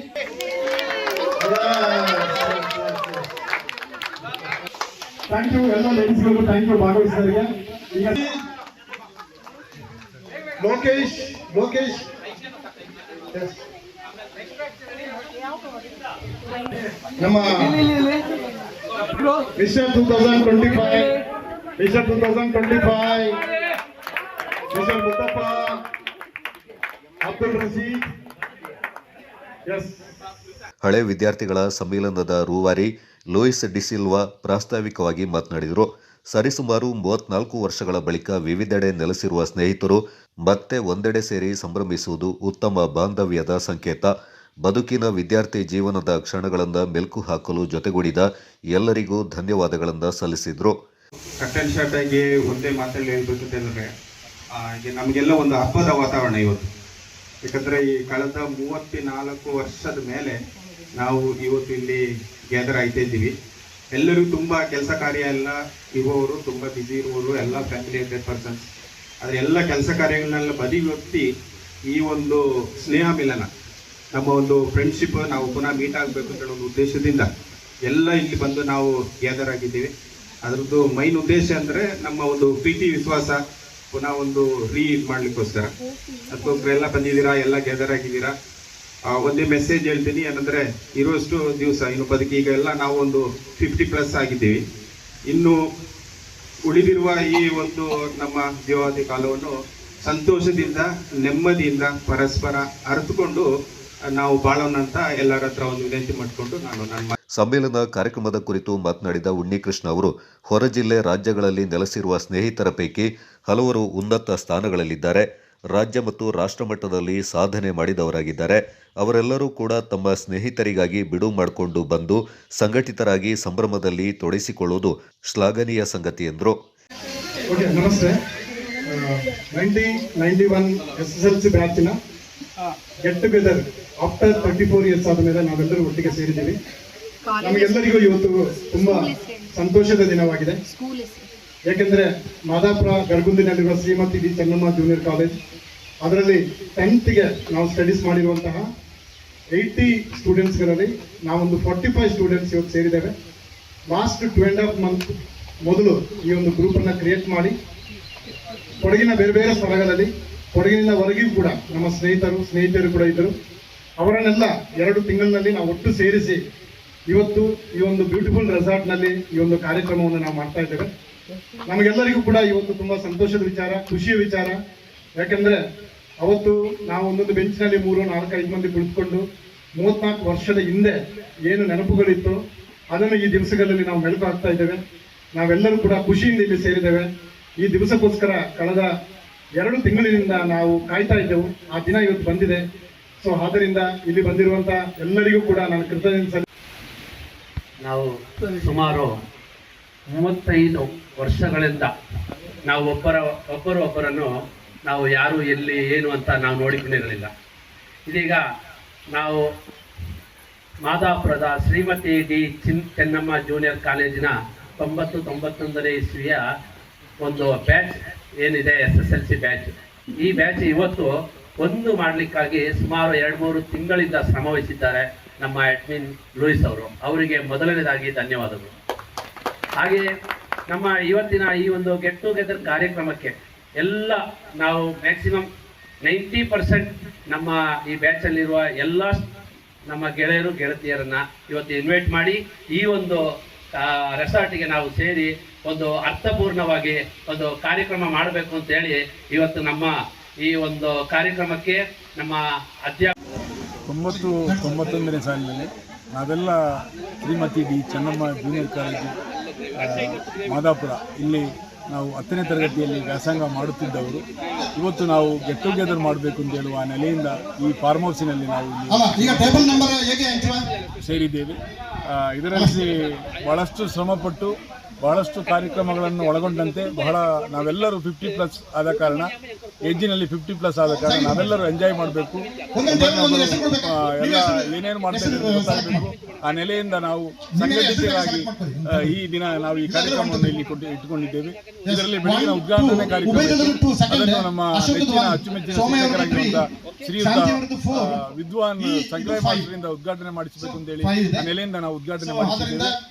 ಆನಂತರ ಕೇಕ್ ಕಟ್ ಮಾಡೋದ್ರ ಮೂಲಕ ನಮ್ಮ ಕಾರ್ಯಕ್ರಮದ ಉದ್ಘಾಟನೆ ನಾವೆಲ್ಲ ಫ್ರೆಂಡ್ಸ್ಗಳು ಸೇರಿ ಮಾಡಿದ್ದೆವು.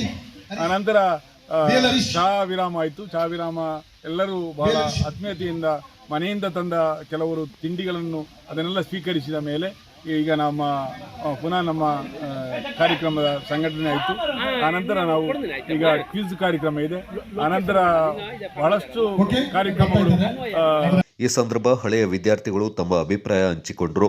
ಸ್ನೇಹಿತರನ್ನ ಸಂಘಟಿಸಿ ಕಾರ್ಯಕ್ರಮ ಸಂಯೋಜನೆ ಮಾಡಿದ ಹಳೆ ವಿದ್ಯಾರ್ಥಿಗಳಾದ ಬಿಎಲ್ ಹರೀಶ್, ಪಿಆರ್ ಮಂಜುನಾಥ್, ಸುಮತಿ, ಸೋನಿಕಾ, ಕವಿತಾ, ಉಣ್ಣಿಕೃಷ್ಣ ಮತ್ತಿತರರು ಕಾರ್ಯಕ್ರಮ ನೆರವೇರಿಸಿಕೊಟ್ಟರು. ಪ್ರಾಧ್ಯಾಪಕ ಬಿಸಿ ಶಂಕರಯ್ಯ ಅವರನ್ನ ಸನ್ಮಾನಿಸಿ ಗೌರವಿಸಲಾಯಿತು. ಕಾಂತೂರು ಮೂರ್ನಾಡು ಗ್ರಾಮ ಪಂಚಾಯಿತಿ ವತಿಯಿಂದ ಪಂಚಾಯಿತಿಯ ವಿಶೇಷ ಸಾಧನೆ ಕೆಲಸ ಕಾರ್ಯಗಳ ಮಾಹಿತಿಯನ್ನು ಒಳಗೊಂಡ ಮುಂದೋಟ ಎಂಬ ಪುಸ್ತಕವನ್ನು ಬಿಡುಗಡೆಗೊಳಿಸಲಾಯಿತು.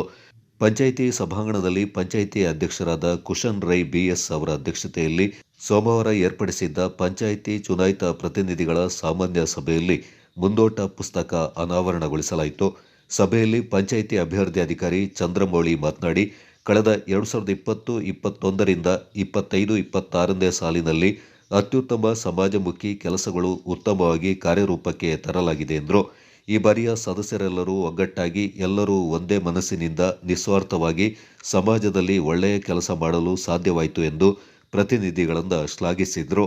ಕೊಡಗಿನ ಪಂಚಾಯಿತಿಗಳಲ್ಲಿ ಇದೇ ಮೊದಲ ಬಾರಿಗೆ ಪಂಚಾಯಿತಿಯ 5 ವರ್ಷಗಳ ಸಾಧನೆ ಕಾರ್ಯವನ್ನು ಬರವಣಿಗೆಯ ರೂಪದಲ್ಲಿ ಪಾರದರ್ಶಕವಾಗಿ ಹಾಗೂ ಎಲ್ಲ ಸಮುದಾಯದ ಜನರಿಗೆ ಅನುಕೂಲವಾಗುವಂತೆ ಸಮಾಜಮುಖಿ ಕೆಲಸಗಳನ್ನು ಮಾಡಿ 22 ಪುಟಗಳ ಮುಂದೋಟ ಪುಸ್ತಕವನ್ನು ಸಾರ್ವಜನಿಕರಿಗೆ ಮುಂದಿನ ಗ್ರಾಮ ಸಭೆಯಲ್ಲಿ ವಿತರಿಸಲು ಸಭೆಯಲ್ಲಿ ತೀರ್ಮಾನಿಸಲಾಯಿತು.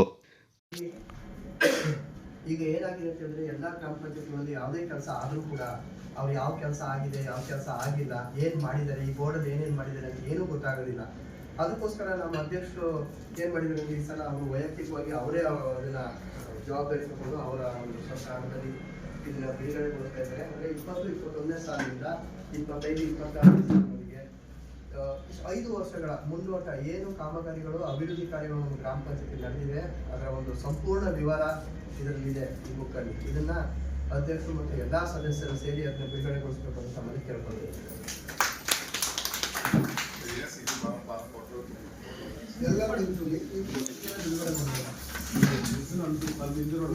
ಕಾರ್ಯಕ್ರಮದಲ್ಲಿ ಪಂಚಾಯಿತಿ ಉಪಾಧ್ಯಕ್ಷರಾದ ರೇಖಾ, ಬಾಲು, ಬಿಎಸ್, ಸದಸ್ಯರಾದ ಮುಂಡಂಡ ವಿಜು ತಿಮ್ಮಯ್ಯ, ಅಪ್ಪಚಂಡ ಮೀನಾಕ್ಷಿ ದೇವಯ್ಯ, ಮೂಡೇರ ಶರ್ಮಿಳಾ ಮನು, ಎಂಎನ್ ಪುಷ್ಪ, ಮುಂಡಂಡ ಪವಿ ಸೋಮಣ್ಣ ಮತ್ತಿತರ ಪ್ರಮುಖರು ಪಾಲ್ಗೊಂಡಿದ್ದರು. Kodagu channel news, Duggala Sadananda, Napaklu. ಕೊಡಗು ಜಿಲ್ಲೆಗೆ ಸಂಬಂಧಪಟ್ಟ 2025ನೇ ಸಾಲಿನ ಕರ್ನಾಟಕ ಭೂಕಂದಾಯ 2ನೇ ತಿದ್ದುಪಡಿ ವಿಧೇಯಕ ಪರಿಶೀಲನಾ ಸಮಿತಿಯ ಮೊದಲ ಸಭೆ ಕಂದಾಯ ಸಚಿವರಾದ ಕೃಷ್ಣ ಭೈರೇಗೌಡ ಅವರ ಅಧ್ಯಕ್ಷತೆಯಲ್ಲಿ ನಡೆಯಿತು. ಈ ಸಭೆಯಲ್ಲಿ ಮಾನ್ಯ ಮುಖ್ಯಮಂತ್ರಿಗಳ ಕಾನೂನು ಸಲಹೆಗಾರರು ಹಾಗೂ ವಿರಾಜಪೇಟೆ ಶಾಸಕರಾದ ಅಜ್ಜಿಕುಟ್ಟಿರ ಎಸ್ ಪೊನ್ನಣ್ಣ, ವಿಧಾನಸಭೆಯ ಸದಸ್ಯರಾದ doctor CN Ashwath Narayan, MT Krishnappa, Arvind Bellad, doctor Srinivas NT, Bheemanna T Naik ಪಾಲ್ಗೊಂಡಿದ್ದರು. ಕಂದಾಯ ಸಚಿವರು ಈ ತಿದ್ದುಪಡಿ ವಿಧೇಯಕದ ಕುರಿತು ಸಭೆಯಲ್ಲಿ ವಿವರಿಸಿ ಸಾಧಕ ಬಾಧಕ ಕುರಿತು ಅಧಿಕಾರಿಗಳಿಂದ ವಿವರವನ್ನು ಪಡ್ಕೊಂಡ್ರು.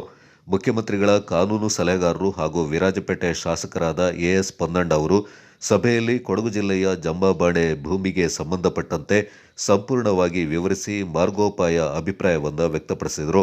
ಈ ಸಂದರ್ಭ ಪ್ರಾದೇಶಿಕ ಆಯುಕ್ತರಾದ ಆದಿತ್ಯ ಆಮ್ಲ ಬಿಸ್ವಾಸ್, ಅಪರ ಮುಖ್ಯ ಕಾರ್ಯದರ್ಶಿಗಳು, ಕಂದಾಯ ಇಲಾಖೆಯ ಉನ್ನತ ಅಧಿಕಾರಿಗಳು, ಕೊಡಗು ಜಿಲ್ಲಾಧಿಕಾರಿಗಳು, ಸಿಬ್ಬಂದಿ ಮತ್ತು ಆಡಳಿತ ಸುಧಾರಣಾ ಅಧಿಕಾರಿಗಳು, ವಿಧಾನಸಭೆಯ ಸಚಿವಾಲಯದ ಅಧಿಕಾರಿ ಮತ್ತು ಸಿಬ್ಬಂದಿಗಳು ಪಾಲ್ಗೊಂಡಿದ್ದರು.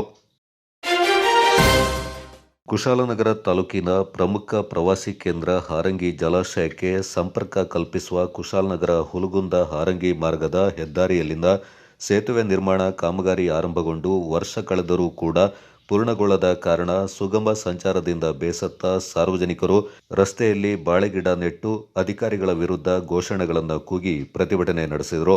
ಕೂಡಮಂಗಳೂರು ಗ್ರಾಮ ಪಂಚಾಯತ್ ಅಧ್ಯಕ್ಷ ಭಾಸ್ಕರ್ ನಾಯಕ್ ನೇತೃತ್ವದಲ್ಲಿ ನಡೆದ ಪ್ರತಿಭಟನೆಯಲ್ಲಿ ಪಾಲ್ಗೊಂಡ ಸಾರ್ವಜನಿಕರು ಸಕಾಲದಲ್ಲಿ ಕಾಮಗಾರಿ ಪೂರ್ಣಗೊಳಿಸದ ಅಧಿಕಾರಿ ಮತ್ತು ಗುತ್ತಿಗೆದಾರರ ವಿರುದ್ಧ ಆಕ್ರೋಶ ವ್ಯಕ್ತಪಡಿಸಿದರು.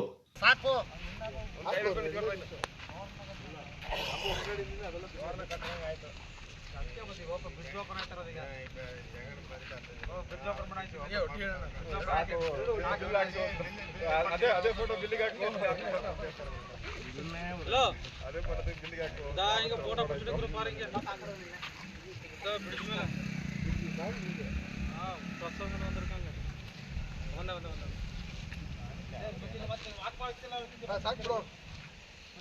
ಮಾತಾ ಕಿ ಧಿಕ್ಕಾರ ಧಿಕ್ಕಾರ ಧಿಕ್ಕಾರ ಧಿಕ್ಕಾರ ಧಿಕ್ಕಾರ ಧಿಕ್ಕಾರ ಆಗಲೇಬೇಕು.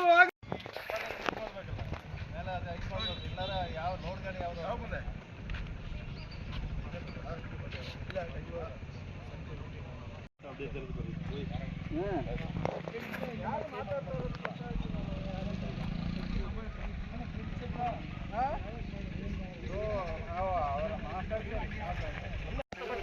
ಬರ್ಲಿ ಬರ್ಲಿ ಬರ್ತಾ ಮೆಲ್ಲ ಮೆಲ್ಲ ಬಲ್ಲ ಹೆಂಗೆ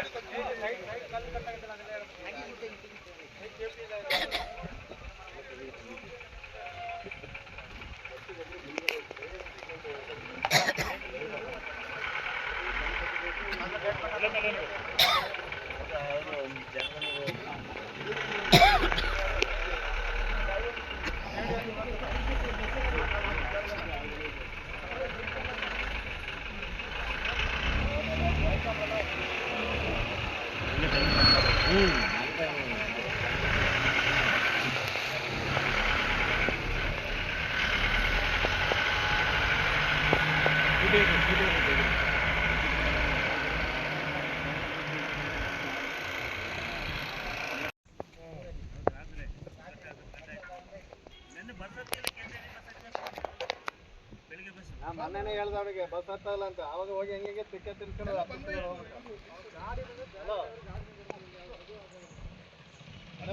ಬಂದ್ರ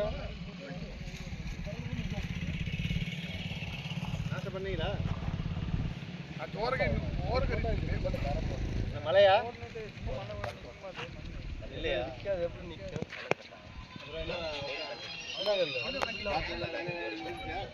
அப்படி இல்ல முதல்ல முயற்சி போட்டுருக்கணும் அவ்வளவுதான் முடிச்சு என்னங்க வாழ் போறாங்க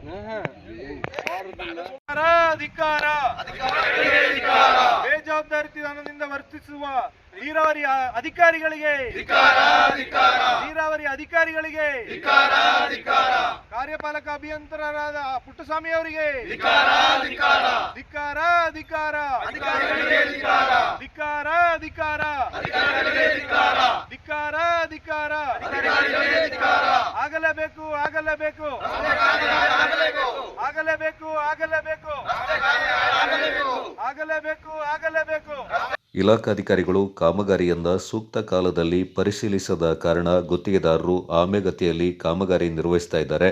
ಇದರಿಂದಾಗಿ ಹುಲಗುಂದ ಮಾರ್ಗವಾಗಿ ಸಂಚರಿಸುವ ಯಡವನಾಡು, ಹಾರಂಗಿ, ಹತ್ತೂರು ಮುಂತಾದ ಗ್ರಾಮಗಳ ರೈತರು, ಶಾಲಾ ಕಾಲೇಜು ವಿದ್ಯಾರ್ಥಿಗಳ ಸಂಚಾರಕ್ಕೆ ಅನಾನುಕೂಲವಾಗ್ತಾ ಇದೆ.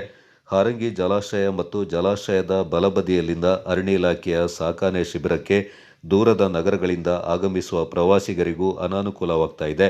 ಕೂಡಲೇ ಕಾವೇರಿ ನೀರಾವರಿ ನಿಗಮದ ಮುಖ್ಯ ಅಭಿಯಂತರರು ಸ್ಥಳಕ್ಕೆ ಧಾವಿಸಿ ಕಾಮಗಾರಿಯನ್ನ ಪರಿಶೀಲಿಸಿ ಆದಷ್ಟು ಬೇಗನೆ ಕಾಮಗಾರಿಯನ್ನ ಪೂರ್ಣಗೊಳಿಸಿ ಸಾರ್ವಜನಿಕರ ಸುಗಮ ವಾಹನ ಸಂಚಾರಕ್ಕೆ ಅನುವು ಮಾಡಿಕೊಡಬೇಕೆಂದು ಭಾಸ್ಕರ್ ನಾಯಕ್ ಒತ್ತಾಯಿಸಿದ್ದಾರೆ.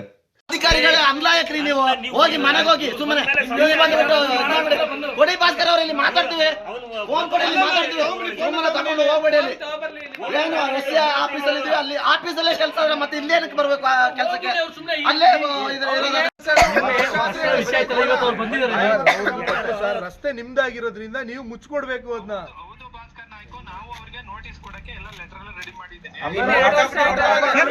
ಒಂದು ವರ್ಷ ಮಾಡ್ತೀರಾ ಹೆಂಗೆ ಸರ್ ನೀವು? ಇದು 1 ವರ್ಷ ಆಗ್ಬಿಡ್ತು, 2.5 ವರ್ಷ ಆಗೈತಿ ರೋಡ್ ಕೆಲಸ ಸ್ಟಾರ್ಟ್ ಮಾಡಿ. ಈ ಬ್ರಿಡ್ಜ್ ಕೆಲಸ ಮಾಡಕ್ಕೆ ಇನ್ನು 1 ವರ್ಷ ಆಗ್ಬಿಟ್ಟೈತೆ. ಇನ್ನು ಎಷ್ಟು ಬೇಕು ಸರ್ ಟೈಮ್ ನಿಮಗೆ? ಈಗ ಅವ್ರ ಹತ್ರ ಫೋನ್ ಅಲ್ಲಿ ಇನ್ನು ಎಷ್ಟು ಮಾತಾಡಿದ್ರು ಅಲ್ಲ, ಬನ್ನಿ ಅಂತ ಬಿಡು.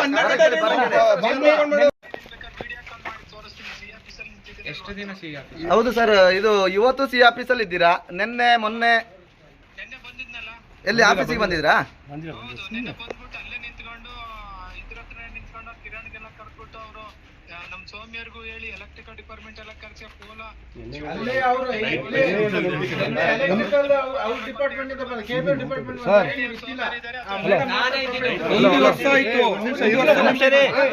ಆಯ್ತಪ್ಪ ಒಂದು ನಿಮಿಷ ಇರಿ. ಸ್ಪೀಕರ್ ಅಲ್ಲಿ ಇಟ್ಟಿದ್ದೀರಾ ಸರ್? ಸ್ಪೀಕರ್ ಅಲ್ಲಿ ಇಟ್ಟಿದ್ದೀವಿ. ನಾನು ಭಾಸ್ಕರ್ ನಾಯ್ಕ್ ಮಾತಾಡ್ತಿದ್ದೀನಿ. ಈಗ ನೋಡಿ ಭಾಸ್ಕರ್ ನಾಯ್ಕ್ ಬೇಕಾದ್ರೆ ವಿಡಿಯೋ ಕಾಲ್ ಮಾಡಿ, ನಾನು ಎಲ್ಲಿ ನಿಂತಿದ್ದೀನಿ ನಿಮ್ಗೆ ಗೊತ್ತಾಗುತ್ತೆ ಸರ್. ನಮ್ದು ನೋಡಿ, ಇವತ್ತು ನೀವು ಸಿ ಆಫೀಸಲ್ಲಿ ಇದ್ದೀರಾ ಸರ್. ಇಲ್ಲಿ ಸಮಸ್ಯೆ ಏನು ಗೊತ್ತಾ? ನಮ್ಮ ಸಮಸ್ಯೆನ ನಾನಂತೂ ಪ್ರತ್ಯೇಕ ಹಲವು ಸಾರಿ ನಾನು ನಿಮಗೆ ಫೋನ್ ಮಾಡಿ ಹೇಳಿದ್ದೀನಿ ಸರ್, ಈ ತರ ಸಮಸ್ಯೆ ಇದೆ ಸರ್. ನೀವು ಮಾತಾಡ್ತೀನಿ, ಆಮೇಲೆ ನೀವು ಏನ್ ಹೇಳ್ತೀರಾ ದಯವಿಟ್ಟು ಒಂದು ವರ್ಷದಿಂದ ಏನ್ ಗೊತ್ತಾ ಸರ್, ನೀವು ಕ್ರಮ ಕೈಗೊಂಡಿದ್ದೀರಾ. ನಾವು ನಿಮಗೆ ಹೇಳಿದಾಗ ನಮ್ಮ ಮುಂದೆನೆ ಫೋನ್ ಮಾಡಿ ಬೈದಿದ್ದೀರಾ ಎಲ್ಲ ಓಕೆ, ಆದ್ರೆ ಕೆಲ್ಸ ಆಗಿಲ್ಲ ಅಂತ. ಈಗ ನಿನ್ನೆ ಒಂದು ಇನ್ಸಿಡೆಂಟ್ ಆಯ್ತು, ಅವರು ಇಲ್ಲಿ ಇಟ್ಟಿದಾರ, ಅವ್ರು ಇಲ್ಲಿ ಕ್ವಾರ್ಟರ್ಸ್ ಅಲ್ಲಿ ಇರ್ಬೇಕಾಗಿತ್ತು ತಾನೆ ಸರ್? ಹೌದು ಸರ್. ನೀವು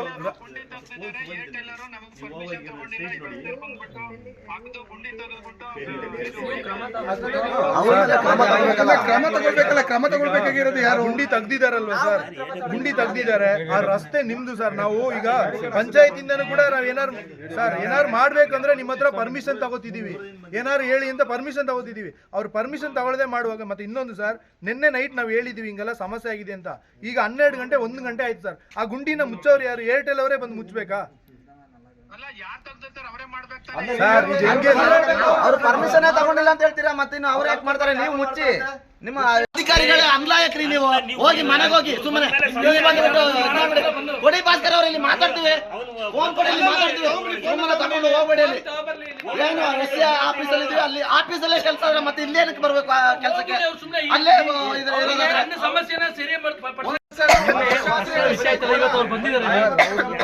ರಸ್ತೆ ನಿಮ್ದಾಗಿರೋದ್ರಿಂದ ನೀವು ಮುಚ್ಕೊಡ್ಬೇಕು ಅದನ್ನ.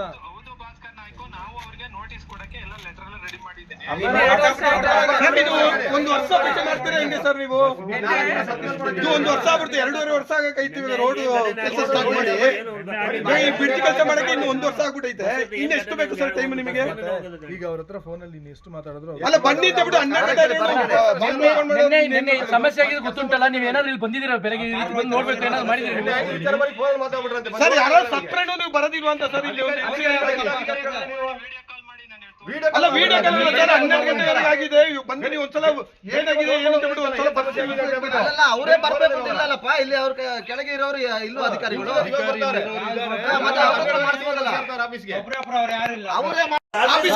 ಅವ್ರು ಯಾವ ಆಫೀಸರ್ ಮರಿ ಅವನಿಗೆ ಎಂತಕ್ಕೆ ವಿಡಿಯೋ ಕಾಲ್ ಮಾಡ್ತೀವಿ? ಇಡು ಮಾರೆ ಫೋನು, ಇಡು ಫೋನ್ ಇಡು, ಅವನಿಗೆ ಎಂತಕ್ಕೆ ಫೋನ್ ಮಾಡ್ಬೇಕು? ಇಲ್ಲಿ ಬಂದು ಮಾತಾಡ್ಬೇಕು.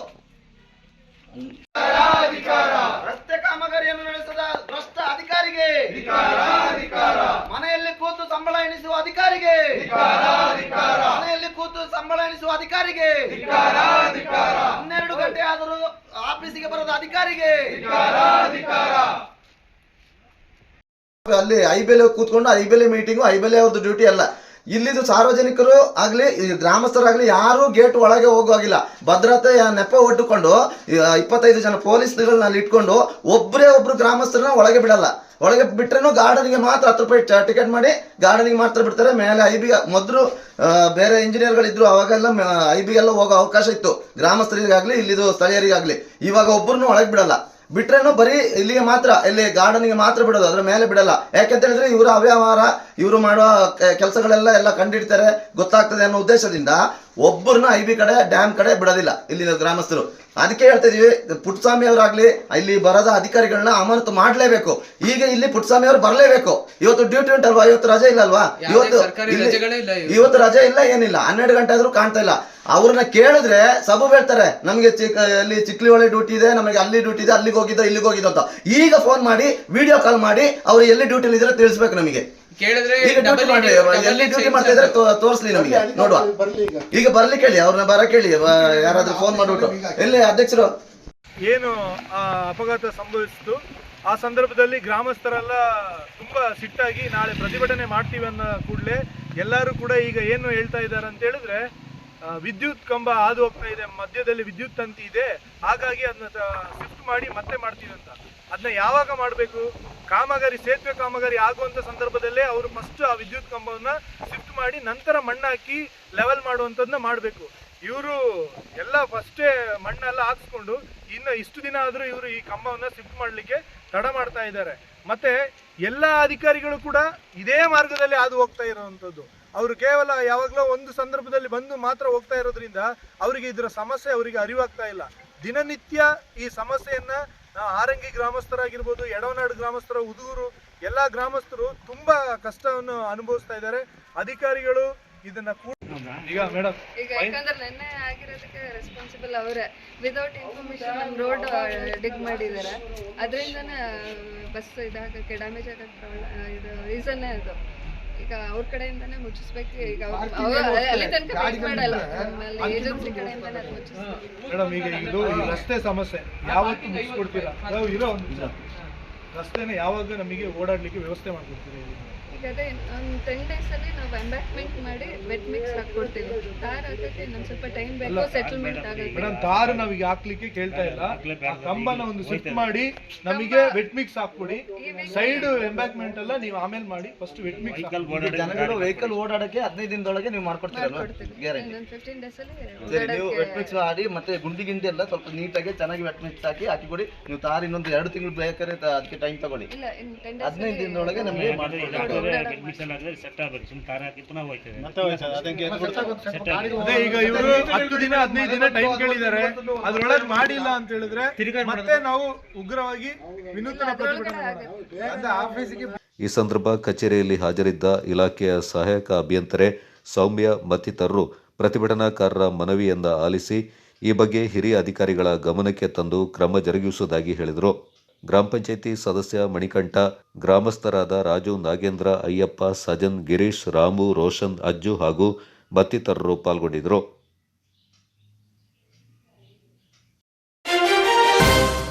ವಿರಾಜಪೇಟೆ ತಾಲೂಕು ಸರ್ಕಾರಿ ಆಸ್ಪತ್ರೆಯಲ್ಲಿ ಇನ್ನು ಮುಂದೆ ಆಧುನಿಕ ಸಲಕರಣೆಗಳನ್ನು ಒಳಗೊಂಡ ಜಿಲ್ಲಾಸ್ಪತ್ರೆಯ ಸೌಲಭ್ಯ ದೊರೆಯಲಿದೆ.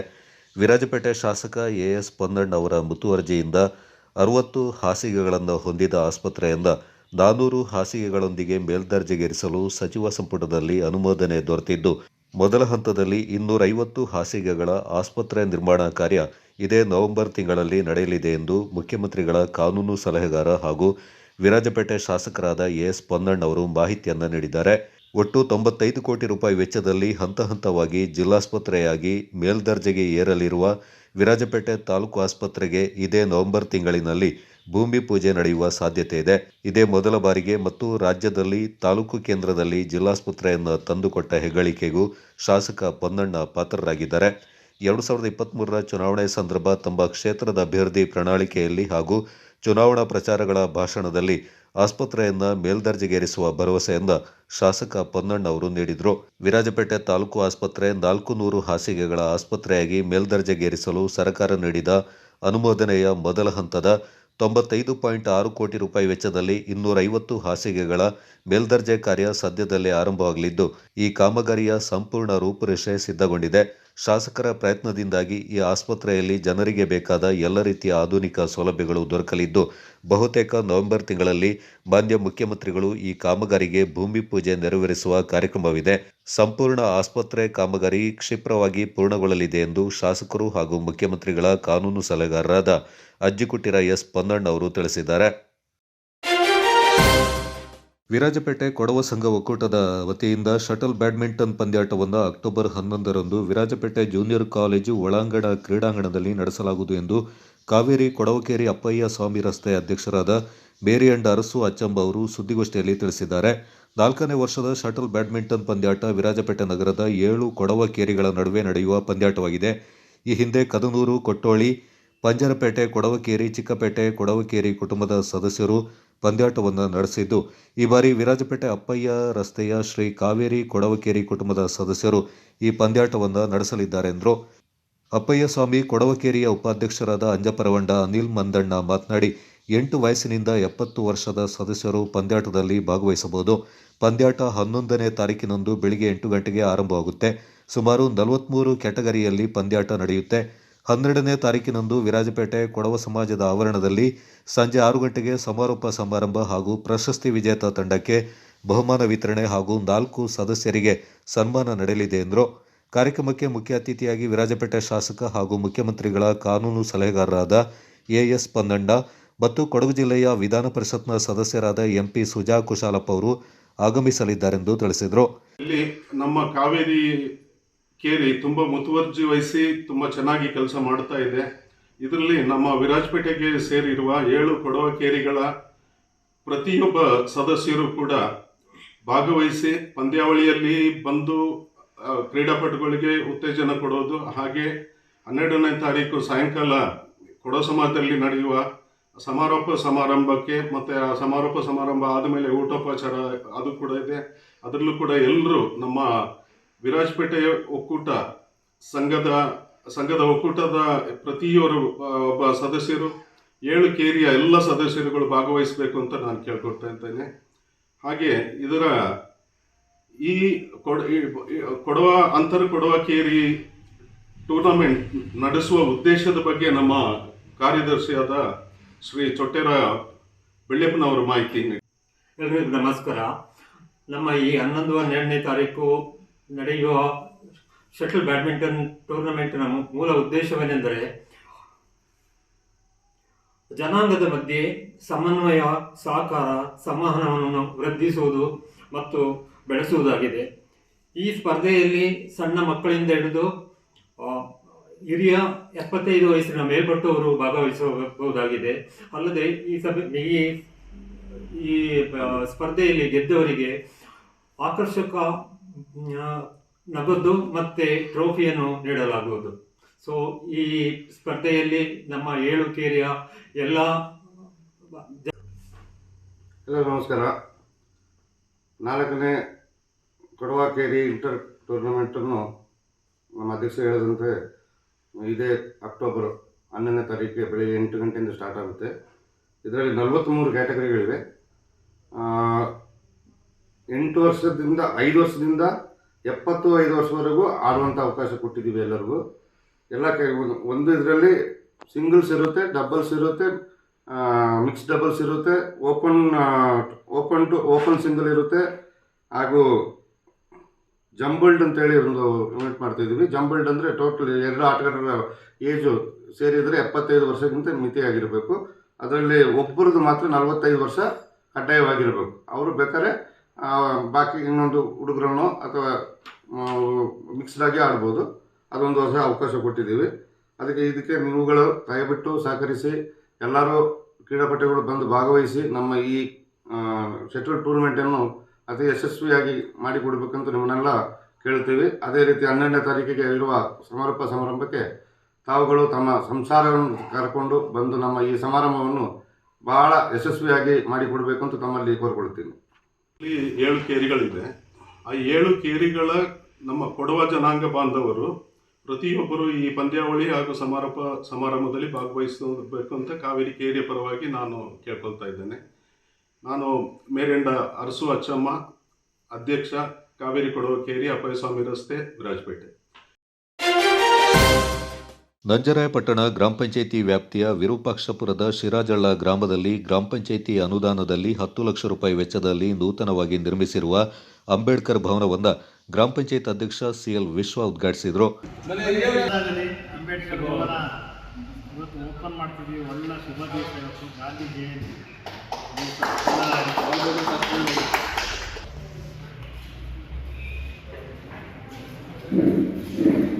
ಬೋರ್ಡ್ ಕೂತಿಲ್ವಾ?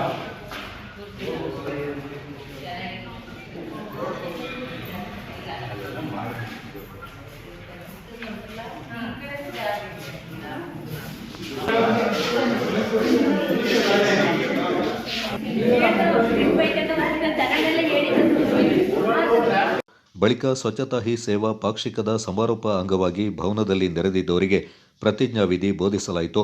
ಈ ಸಂದರ್ಭ ಮಾತನಾಡಿದ ಗ್ರಾಮ ಪಂಚಾಯತ್ ಅಧ್ಯಕ್ಷ ಸಿಎಲ್ ವಿಶ್ವ, ಗ್ರಾಮದಲ್ಲಿ ಇಂತಹ ಒಂದು ಭವನದ ಅಗತ್ಯತೆ ಮನಗಂಡು ನಮ್ಮ ಆಡಳಿತ ಮಂಡಳಿ ನಿರ್ಣಯದಂತೆ ನೂತನ ಭವನ ನಿರ್ಮಿಸಲಾಗಿದೆ ಎಂದರು.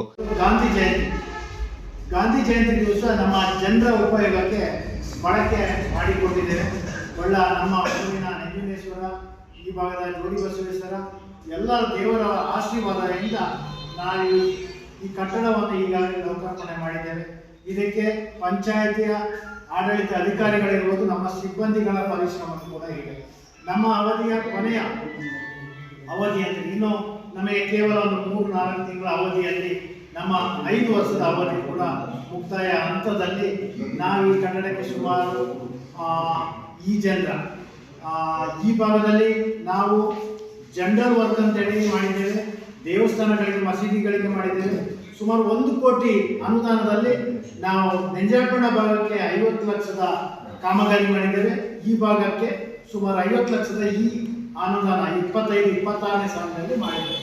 ಸುಮಾರು ನಮ್ಮ 5 ವರ್ಷದ ಅವಧಿಯಲ್ಲಿ 5.5 ಕೋಟಿಯ ಕಾಮಗಾರಿಯ ಮಾಡಿದಂಥ ಇತಿಹಾಸದ ಒಂದು ದಾಖಲೆಯನ್ನು ಮಾಡಿದಂಥ ನಮ್ಮ ಆಡಳಿತ ಮಂಡಳಿಯ ಪರಿಶ್ರಮನೇ ನಮ್ಮ ಪ್ರತಿಯೊಂದು ಗ್ರಾಮದ ಅಭಿವೃದ್ಧಿಗೆ ಕಾರಣವಾಗಿದೆ. ಹಿರಿಯ ಸದಸ್ಯ ಆರ್.ಕೆ. ಚಂದ್ರ ಮಾತನಾಡಿ, ನಮ್ಮ ಆಡಳಿತ ಮಂಡಳಿ ಭೇದ ಭಾವ ತೋರದೆ ಒಮ್ಮತದ ನಿರ್ಣಯಗಳಿಂದ ಗ್ರಾಮದ ಎಲ್ಲ ಸಮುದಾಯ ವರ್ಗದವರಿಗೂ ಸರ್ಕಾರದ ಸೌಲಭ್ಯಗಳನ್ನು ಒದಗಿಸಿದೆ ಎಂದರು. ಸುಮಾರು ಬಿ ಡಿ ಹರಿದಾಸ್ ಇರ್ಬೋದು, ಲೋಕನಾಥ್ ಇರ್ಬೋದು, ಯಾರು ಇದಕ್ಕೆ ಹೆಚ್ಚು ಒತ್ತು ಕೊಟ್ಟು ಆಸಕ್ತಿ ತಗೊಂಡು ಮಾಡಿಲ್ಲ. ಆದರೆ ನಮ್ಮ ಆಡಳಿತ ಬೋರ್ಡ್ ಬಂದಾದ ನಂತರ ನಮ್ಮೆಲ್ಲ 8 ಜನರ ಸದಸ್ಯರ ಪ್ರಯತ್ನದಿಂದ, ನಮ್ಮ ಪಂಚಾಯತ್ ಅಧ್ಯಕ್ಷರ ಮನಸ್ಸಿನಿಂದ, ಅಧಿಕಾರಿಗಳ ಸಹಕಾರದೊಂದಿಗೆ ಇವತ್ತು ಡಾಕ್ಟರ್ ಅಂಬೇಡ್ಕರ್ ಭವನವನ್ನು ನಾವು ನಿರ್ಮಾಣ ಮಾಡಿದ್ದೀವಿ. ಇದು ಸಾರ್ವಜನಿಕರ ಉಪಯೋಗಕ್ಕೆ ಅನುಕೂಲ ಆಗೋ ರೀತಿಯಲ್ಲಿ ಮಾಡಿದ್ದೀವಿ. ಸದಸ್ಯ ರಕ್ಷಿತ್ ಬಾವಜಿ ಮಾತನಾಡಿ, ತೀರಾ ಹದಗೆಟ್ಟಿದ ಈ ಪ್ರದೇಶವನ್ನು ಗುರುತಿಸಿ ಅನುದಾನ ಮೀಸಲಿರಿಸಿ ಇಂದು ಸುಂದರ ಭವನ ನಿರ್ಮಿಸಿರುವುದು ಸೇರಿದಂತೆ ನಮ್ಮ ಗ್ರಾಮ ಪಂಚಾಯತ್ ವತಿಯಿಂದ ಕೈಗೊಂಡ ಅಭಿವೃದ್ಧಿ ಕಾರ್ಯಗಳ ಬಗ್ಗೆ ನಮಗೆ ಹೆಮ್ಮೆ ಇದೆ ಎಂದರು.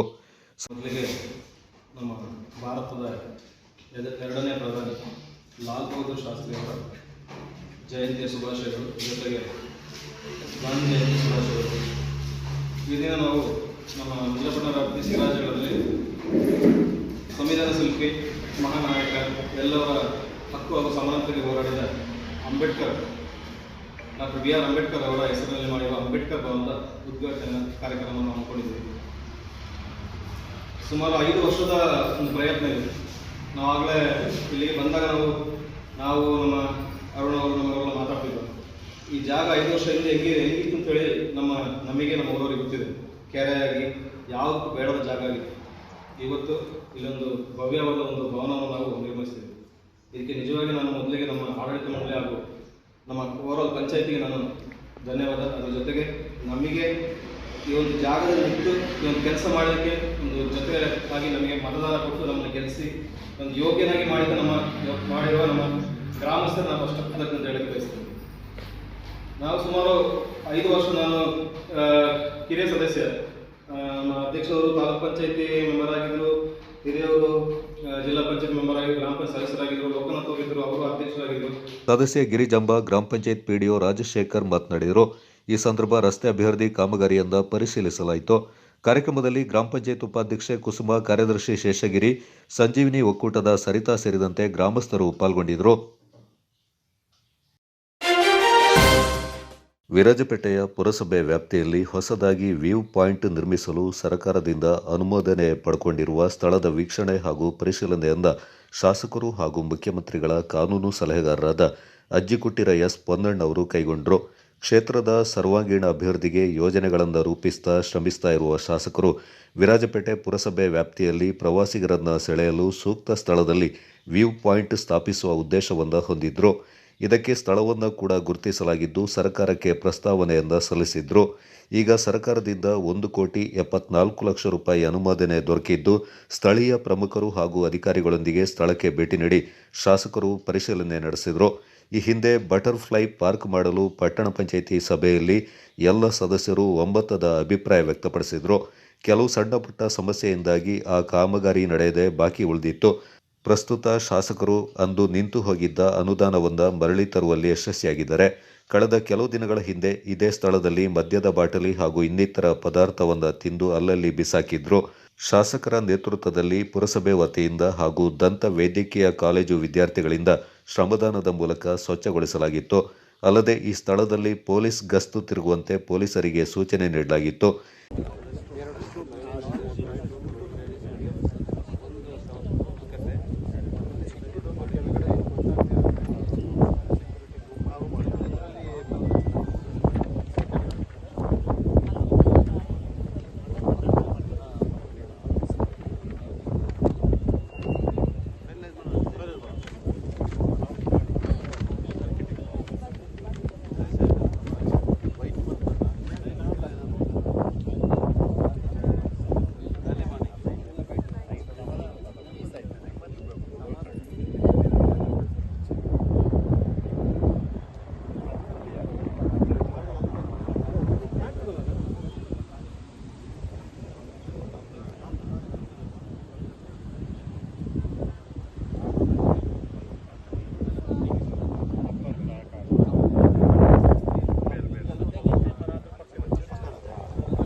ಪ್ರವಾಸಿಗರು ಮತ್ತು ಇಲ್ಲಿ ಬೇರೆ ಬೇರೆಯವರು ಬಂದು ಈ ಜಾಗ ಭಾಳ ನೈಸರ್ಗಿಕವಾಗಿ ಮತ್ತು ಪರಿಸರದ ಸೌಂದರ್ಯವನ್ನು ನೋಡ್ಲಿಕ್ಕೆ ಭಾಳ ಚೆನ್ನಾಗಿದೆ. ಅದಕ್ಕೆ ಇಲ್ಲಿ ಬಂದು ರಾತ್ರಿ ಹೊತ್ತು ಗಲಾಟೆ ಮಾಡ್ತಾರೆ, ಬಾಟ್ಲ್ಗಳು ಹೊಡಿತಾರೆ ಅಂತೇಳಿ ಕಳೆದ ಬಾರಿ ನಾವು ಇಲ್ಲಿ ಬಂದಾಗ ನೂರಾರು ಬಾಟ್ಲ್ಗಳನ್ನು ಮಾಡಿ ಕ್ಲೀನ್ ಮಾಡಿದ್ವಿ. ಆಗ ಇಲ್ಲಿಗೊಂದು ಶಾಶ್ವತವಾದಂಥ ಪರಿಹಾರವನ್ನು ತರಬೇಕು ಅಂತ ಎಲ್ಲ ಪುರಸಭೆಯ ಅಧ್ಯಕ್ಷರು, ಉಪಾಧ್ಯಕ್ಷರು ಎಲ್ಲ ಸದಸ್ಯರು ನನಗೆ ಒತ್ತಾಯವನ್ನು ಮಾಡಿದರು.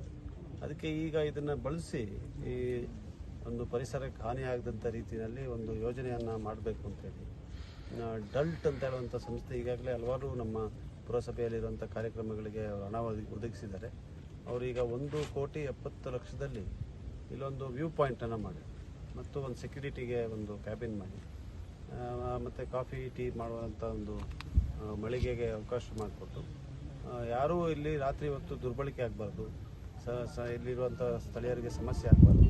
ಅದೇ ಸಂದರ್ಭದಲ್ಲಿ ಈ ಒಂದು ಸೌಂದರ್ಯವನ್ನು ಕೂಡ ಸವಿಸಲಿಕ್ಕೆ ಅವಕಾಶ ಇರಬೇಕು ನಾಗರಿಕರಿಗೆ ಅಂತ ಹೇಳುವಂಥ ಒಂದು ಯೋಜನೆಯನ್ನು ರೂಪಿಸಿದ್ವಿ. ಕೆಳಗೆಯಿಂದ ಪಾದಚಾರಿಗಳು ಬರಲಿಕ್ಕೂ ಕೂಡ ಅವ್ರಿಗೆ ಅನುಕೂಲ ಮಾಡುವಂಥದ್ದು, ಸ್ಟೆಪ್ಸ್ ಮಾಡುವಂಥದ್ದು ಅಂಥ ಕಾರ್ಯಕ್ರಮ. ಮತ್ತು ಇಲ್ಲಿ ದಾರಿದೀಪ ಮತ್ತು ಡಸ್ಟ್ಬಿನ್, ಸತಿನೇ ಡಸ್ಟ್ಬಿನ್ ಕೊಡ್ತೀವಿ ಅಂತ ಹೇಳಿದ್ವಿ. ಡಸ್ಟ್ಬಿನ್ ಕೊಟ್ಟರೆ ಸಾಲದು, ಡಸ್ಟ್ಬಿನಲ್ಲಿ ಹಾಕಬೇಕು ಜನ ಕೂಡ. ಅದಾಗಿ ಅದನ್ನೆಲ್ಲ ಮಾಡಿ ಇಲ್ಲಿ ಒಂದು ಸುಸಜ್ಜಿತವಾದಂಥ ಒಂದು ಯೋಜನೆಯನ್ನು ರೂಪಿಸಿದ್ವಿ. ವ್ಯೂ ಪಾಯಿಂಟ್ ಆಗೋದ್ರಲ್ಲಿ ವ್ಯೂ ಪಾಯಿಂಟ್ ಈಗಾಗಲೇ ಅಪ್ರೂವ್ ಆಗಿ ಬಂದಿದೆ.